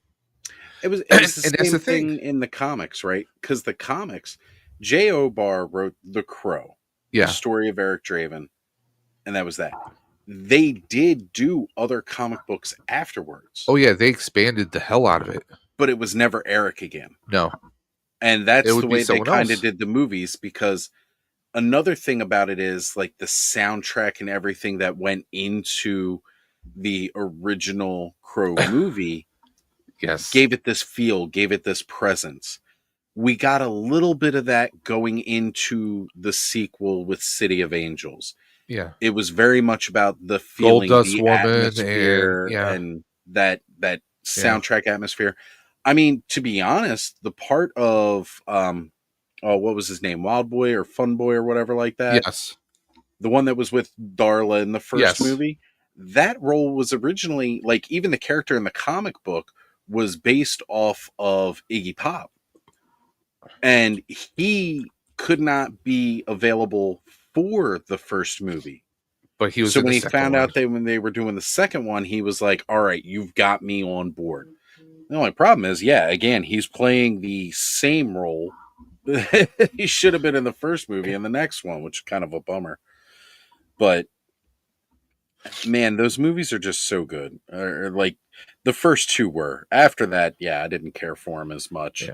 And this new one, like you guys, like I was willing at first to kind of check it out, and then now not as much. I will say this. You know who's forgotten in all of this? His daughter, Brandon's sister. Yeah. She never got anywhere. She never got any of the acclaim. Yes, she's famous for what she's done, and she teaches martial arts. And so does his wife. Like, I think his wife is like now just kind of running the foundation. But his sister is the Ninja Masters. That's where she was. She was on the Ninja Masters TV show. She ran the freaking. She was like they had like those martial arts people that fought each other, and she was like doing the color commentary. That's what you give her. WKC. You know, come on, man. Karate Masters. You're telling me that this is what this woman who is the daughter of an icon. We're gonna put her in this. You couldn't have thought to put her in action movies. Maybe I think that could have been the mom influencing her, like, don't go that route. But imagine if she had gone into action cinema. There hasn't been, and I'm going to throw myself in there because I love martial arts films. There hasn't been anyone that's from here that has done well doing martial arts films. And I could die on that because, yeah, you could say Tony Jaa. Yeah, you can say Jet Li. You could say Jackie Chan. They all got their start in Hong Kong cinema or in Thailand. They did not get a start here. You gave Bruce Lee a start, and then he left and became bigger in his homeland. And then Jackie blew up here. Jackie, the same thing. Jackie, he was actually a stunt person that worked with Bruce in a couple films, including Enter the Dragon. By the way, Enter the Dragon, I was confusing Jim Lee with Kareem. So that's where my mistake was earlier. But with Jackie came over to do a couple films over here. They didn't do. He wasn't well received. He went back over. He blew the hell up, and then he came back. Mm-hmm. So I mean, yeah, it's sad when you see that. It's like people with so much potential, but for whatever reason, whether it's the culture, and when I say the culture, I'm talking about the culture here. Let's be honest, in the United States, there's a lot of narrow-mindedness. People are becoming more open to it, but it's usually well afterwards. I mean, Jackie is, I think his first really big one over here. I mean, modern-wise was what Rumble in the Bronx. I remember when that came out. Was the first one that he did. That was his breakout for here in the States. Yeah, Rumble in the Bronx, Super Cop, Twin Dragons, and everything else started pouring through. Well, Super Cop was a remake, was just a dub over of what he had done in China. Yeah. So the only person I'm going to say, and I think maybe you both will agree with me, maybe the chat will agree with me, and maybe the people will comment on this later. Simu, Shang-Chi. He's the only Asian that I can say that has done an action role here in the States and has done well, and he got his start doing comedy on Kim's Convenience, which is Canadian awesome. Television. Yep.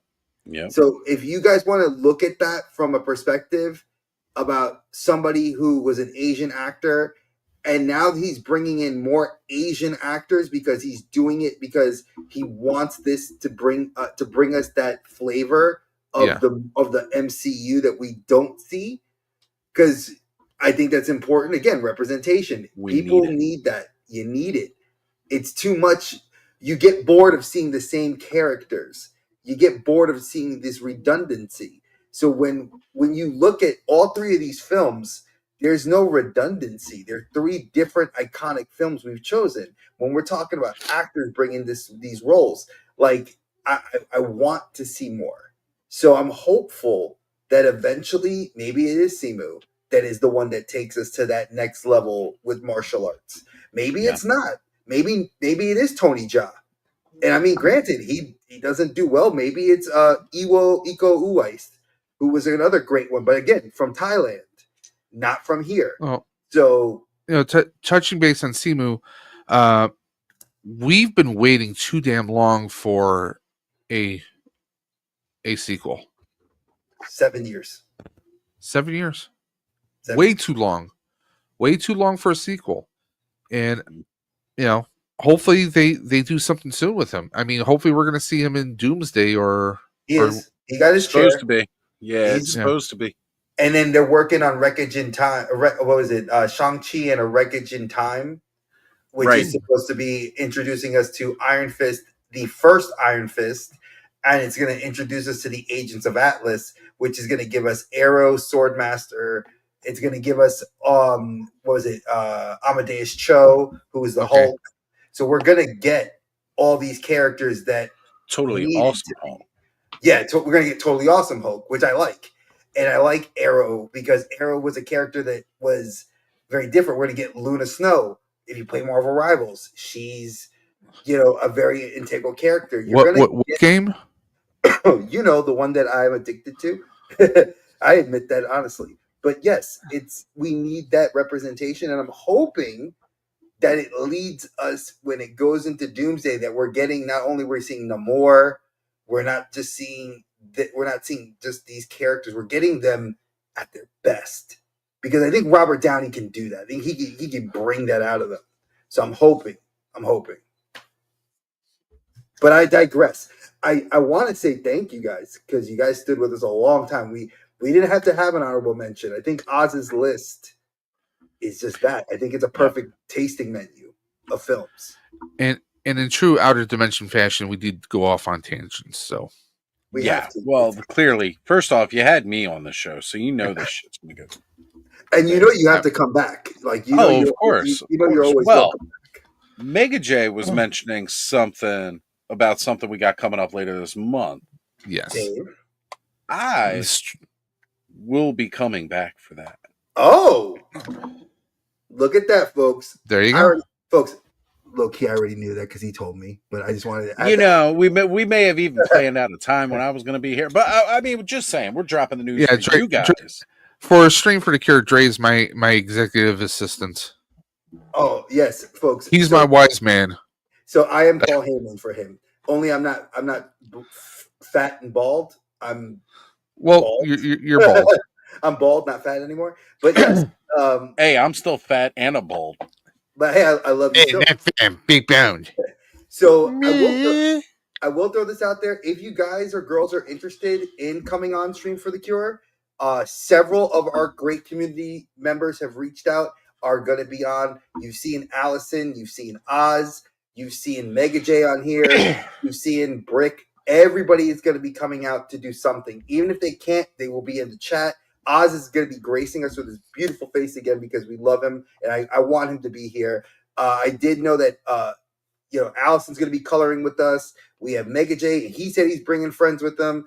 And the more the merrier. If you guys want to, it is your chance to not only help us fight the dreaded cancer, which has tried to creep back into my family life again. Dave knows a little bit about what's going on in my personal life right now. It's not me or my immediate household, but it's creeping back into my family. And it is something that we are I hate it. And this has now become a lot more personal for me. Yeah. So I want us to if you guys want to come on and you want to talk about your channel, you want to just spend time with us and just BS with us. If you have an Etsy store and you want to promote a business, you're on Twitch, you're on Kick, come here. We're going to have an open stream. That's why we actually shifted our podcast here onto StreamYard so we can get as many people on as possible, and you can actually stream to your channel to spread the word about it. Now, right now, we have the Star Wars Hot Toy. We have a Mattel Mystery Box. We have 2 G.I. Joe Classified Series boxes we're giving away. We also have the Toku Collectibles box, which we're going to be giving away. Sorry, this is not the Toyco. Andrew is awesome. Thank you so much. Yep. Big shout out to you, Andrew. He actually, I bought this from him recently, the Kaneko Man right here. And he gave me a little extra gift, but he is actually going to be sponsoring this S8 figure. It's not this one that's in my hand. This is mine. He is sponsoring and shipping just like it. Exactly. You will be getting a brand new Tanjiro, the MC from Demon Slayer, which is actually getting one of its movies this summer. So if you have a fan in the household that wants to get it, if you win that wheel, this is yours. And I will get your name. I will then pass your information to Andrew, and then you will have to speak with him, get your address, and he will ship it for free to you.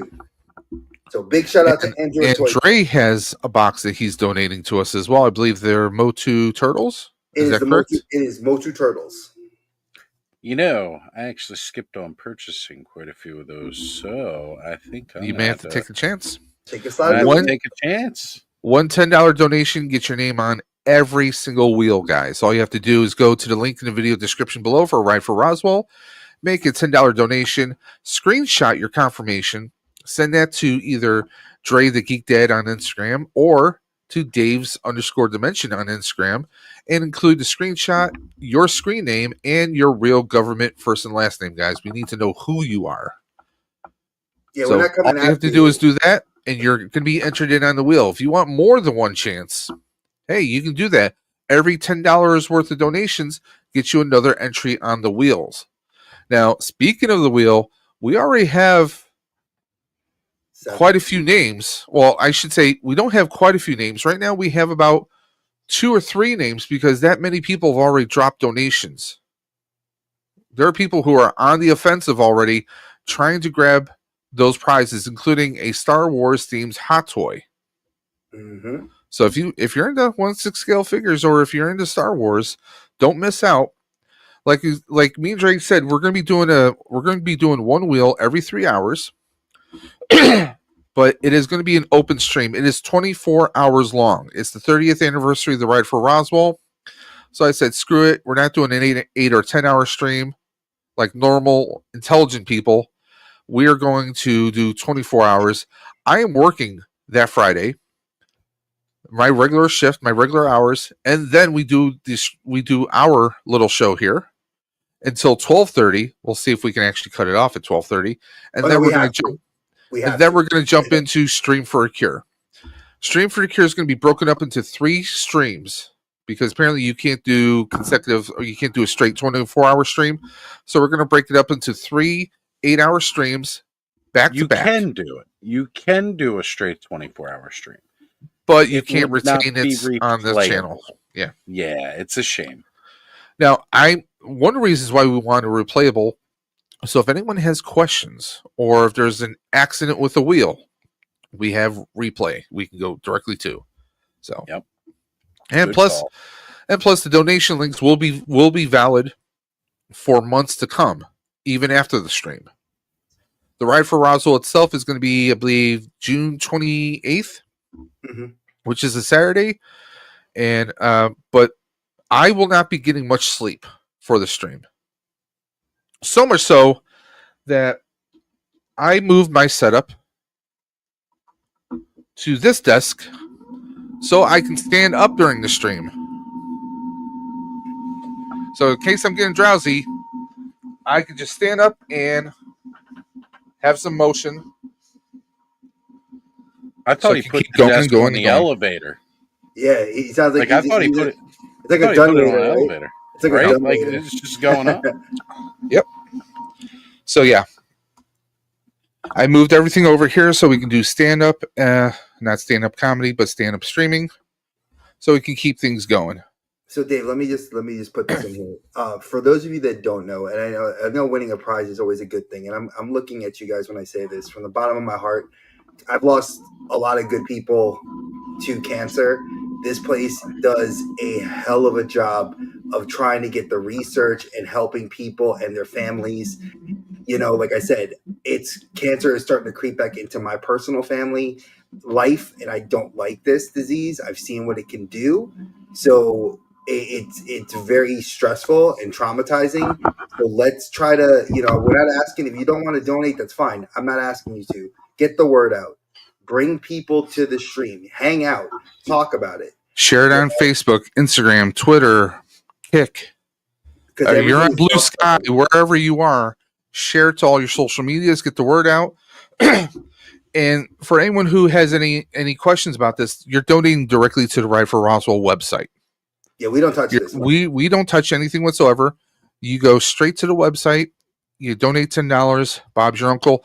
Now on the website, they do have options for donating through PayPal or Venmo. So whatever form of digital payment you use, you can do it right there. You can do regular credit card. You can just donate right there. I get notifications whenever someone does a donation, so we can verify the donation right then and there, so we know who you are. So all you have to do is just send either me or Dre the screenshot.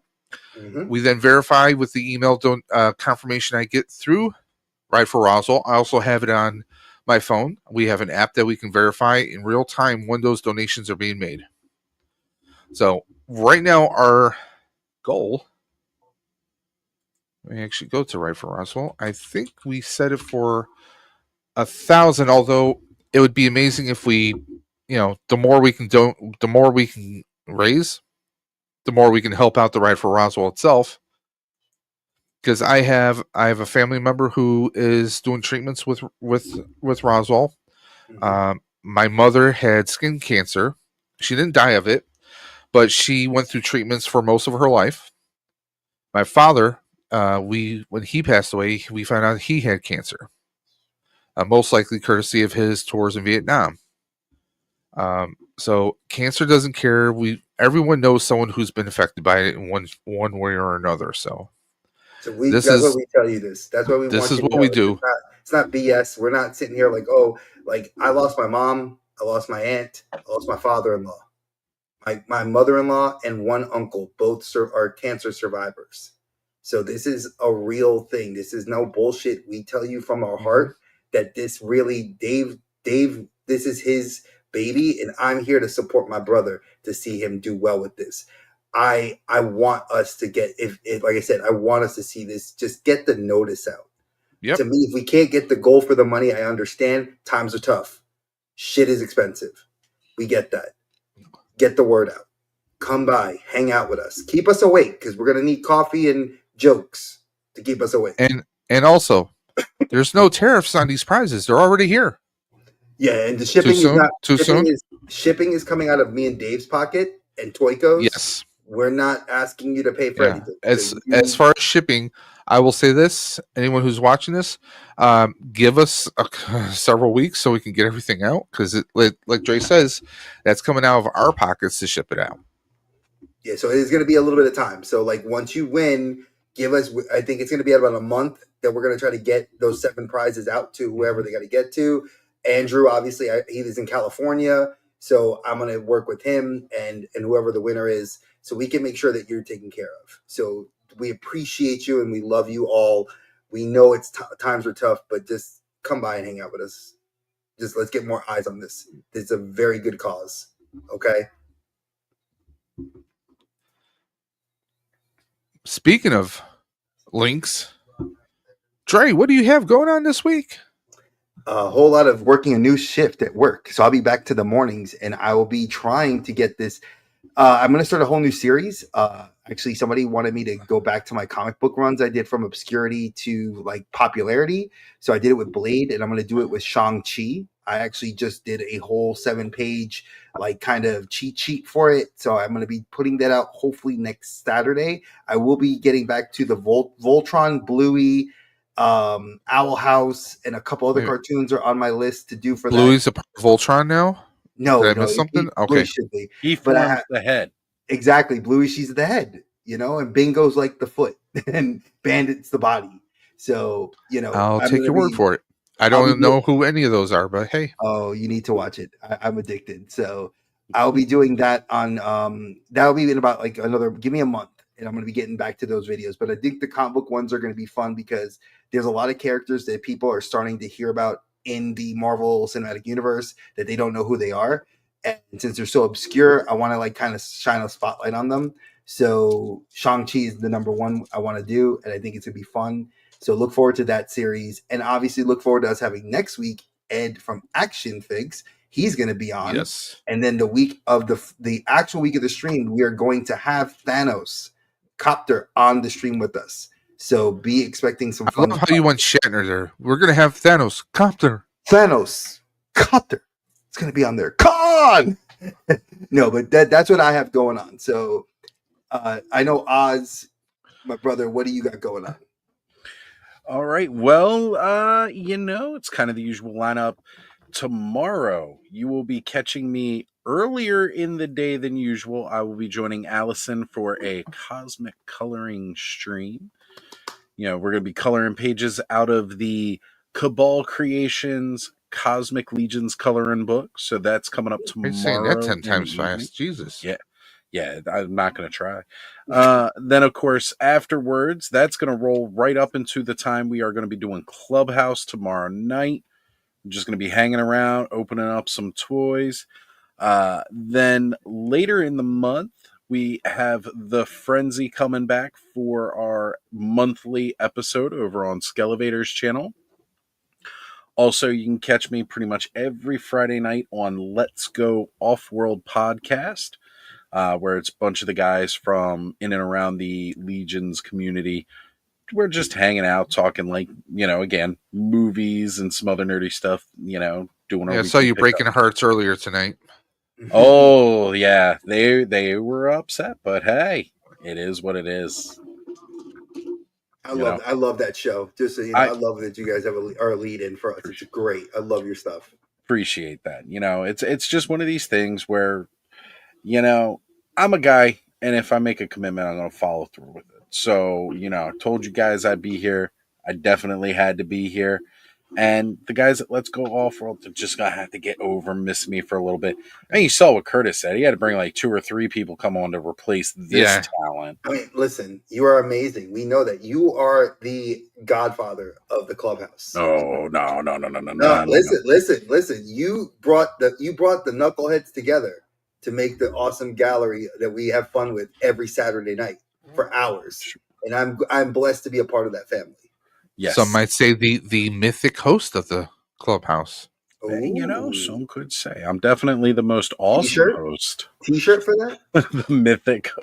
I like that. Maybe we'll see. I mean, I was going to ask this earlier. I mean, since you picked Jurassic Park, is that because they're dragons without wings? Yeah, kind of. I mean, let's face it.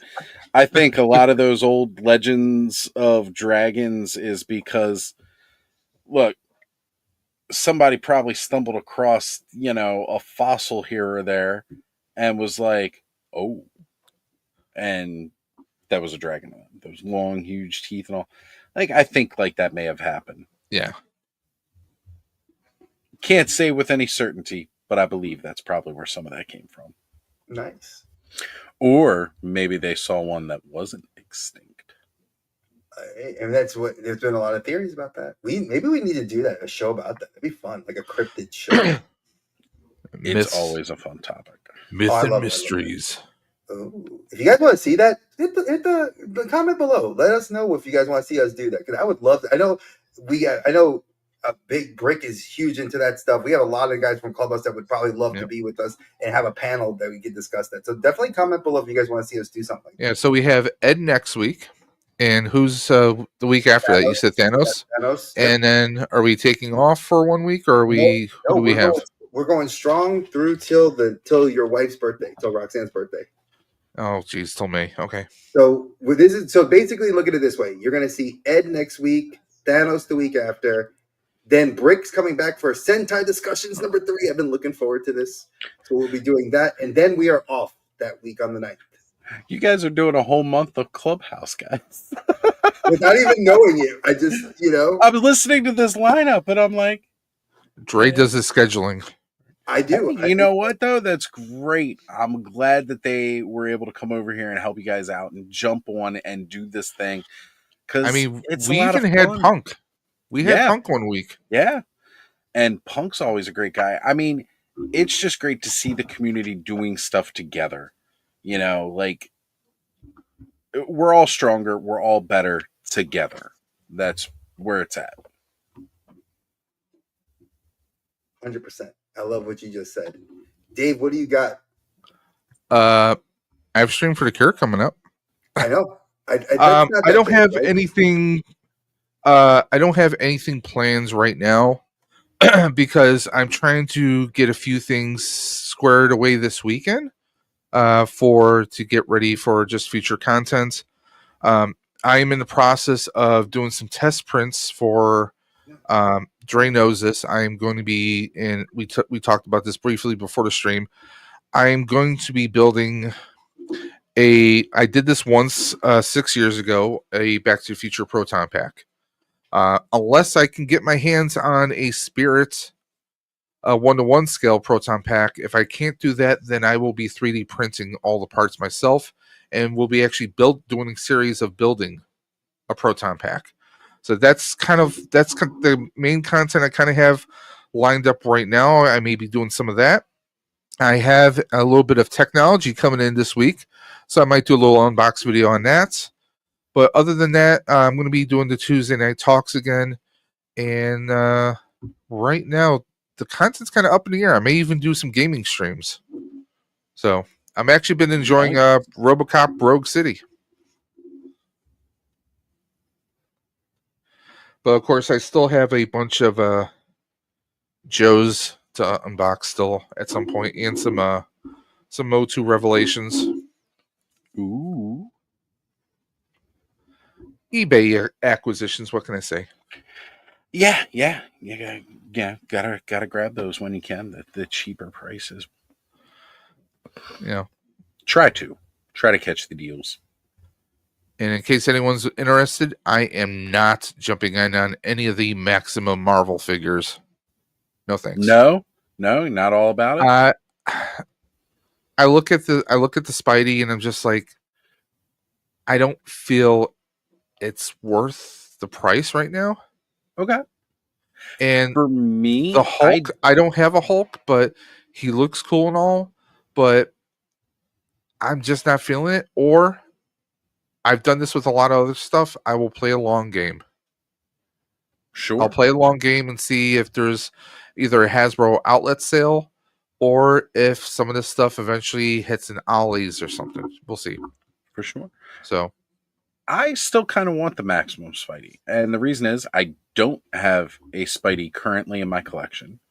He looks like the head sculpt and all like that is like the Todd McFarlane style Spidey. Which that's like my Spidey. Todd McFarlane, Tom Lyle, and Mark Bagley. Those three artists drawing Spidey, always my top 3 picks. And, same thing with like a Venom too. Like those 3 drawing Venom are like my favorites. So I kind of want Maximum Spidey because he's like that. I don't think any of the other head sculpts that have come out for Spidey and Legends so far have really captured the style that Todd McFarlane had with the way he did the eyes and everything else. I hate that Peter Parker head sculpt that comes with it. I could do without that. I actually think I'd be more willing to pay the price of it if it didn't come with that Peter Parker head. Like that pushes me away because I feel like I get less value with that head. I can't stand I don't like the Peter. That's one of the big push offs. Is that I don't like that head. It's a nasty, ugly head. I mean, he looks like the little Spidey sense effect. That's cool. It's nice, but I think they could have done better. Right. That's kind of that's just my feeling on it. But I like the idea of them adding more stuff to it. But like sometimes when we look at Joe's come with so much accessories, but we're not charging extra for it. And that's kind of like the rub. I mean, with Marvel Legends, you might get 1 or 2 hands. If you want something that has like an extra head sculpt or something else, they're wanting to charge more and more. But of course, now with the tariffs, again, a big part of this we got to remember: G.I. Joe Classified is Hasbro's IP. They do not have to pay any money to make G.I. Joe figures to anybody else. With Marvel, they got to pay Marvel, of course. They pay Marvel licenses. They pay Disney and Marvel licenses because it's actually separate. So they still got to pay to Disney as well as Marvel. And that naturally already adds up the cost. Not only that, they also have to basically make what Marvel wants them to make. So, like, they don't want this many hands. They don't want this. There's certain things that they want to come out at certain times. They don't have as much control over what we get with Marvel. So as much as you can try to hate on Hasbro for everything, a big part of it is still under the oversight of Marvel and what they are told they can make. And they've got to pay out extra bucks for those licenses too. And I don't know how much those licenses cost, if they got to pay one overall Marvel license, or if they have to pay out for each individual Marvel property. That could be a factor that we don't get in, you know? Spider-Man could cost a ton of money because he's one of the most popular. X-Men as well, because it's one of the most popular. They may not have to pay as much for something like the Eternals, because yes, although it was part of the MCU, nobody really gave a fuck about the Eternals. So yeah, who knows? Yeah. But, you know, it's just one of these things. Like, we have to remember to factor those kinds of things in when we're talking about looking at those prices for these figures. I know a lot of people right now are upset about the Hulk because it's not all new tooling. Okay. I don't know if people can comprehend what they hear in a stream or not, but they 100% said in that live stream, they did not say it was going to be all new tooling. And people are going to be like, yes, he did. Yes, he did. No, he said it was going to be the best tooling. We're all lucky that this isn't just an amalgam of the best tooling that they've done from the entire time they've had Marvel Legends. Like, oh, these were the best arms for Spider-Man. This was the best torso for Spider-Man. They quite simply could just give us all the best parts, because that's what he said. It's going to be all of the best tooling, not new. And best and new don't mean the same thing. No. So people have said, oh, he said it was going to be all new. No, he did not. He said it was going to be the best. You go back and watch the live stream. It's best, not new. And new isn't always the best. So I'm not a Hasbro guy. I barely buy Hasbro stuff. I really don't. Ghostbusters are probably the most Hasbro stuff that I buy. I don't buy a lot of G.I. Joe. I buy the pets. The only Marvel Legends that I really have is all stuff that I got on clearance at Ollie's for one wave of Age of Apocalypse stuff. And a Nightcrawler. I got a Nightcrawler from X-Men 97. Other than that, I don't own Marvel Legends. I'm not some kind of Hasbro shill that a lot of people blame. But I will say, like, you know, they put out some stuff that I like. There's a banger. You need this one. Yeah, I want to get that one. Not because it's X-Force, but because it's so close to just being Age of Apocalypse Nightcrawler. Well, yeah, look at that the head sculpt having that red on It's got the scar that he got from, you know, it was not only in Age of Apocalypse, but they did carry that look into that X-Force run. I want the Age of Apocalypse Gambit from that wave. Because again, I have Age of Apocalypse. Like, we'll talk. That's what I was collecting. Hey, we'll talk. Because Okay. I don't want that figure. It's the one figure in my I want to have set it free so we could talk. Okay, we could definitely talk. But that's about it for our show this week, guys. Thank you. We only went 3.5 hours long. An hour longer than we usually do, but that's okay because I love Oz and I cannot wait to have him back. It's been too long since we've had this show and we wanted you to come on. I love you, brother. I want you back on. So you definitely let us know when you get the time. What time is the stream tomorrow with Allison? Allison's stream starts at 7:30 p.m. tomorrow. Eastern? And then, well, actually, let me check and make sure that's Eastern. Hold on. We're going to do the joke. 2 o'clock in the morning or 2 o'clock in the afternoon? No. Because we did that with in the toy group chat. We had a laugh about that. All right, it says we'll go 2-ish hours into Clubhouse. Hold on. Let me check her channel to see. I'm going to see exactly what it says for the East.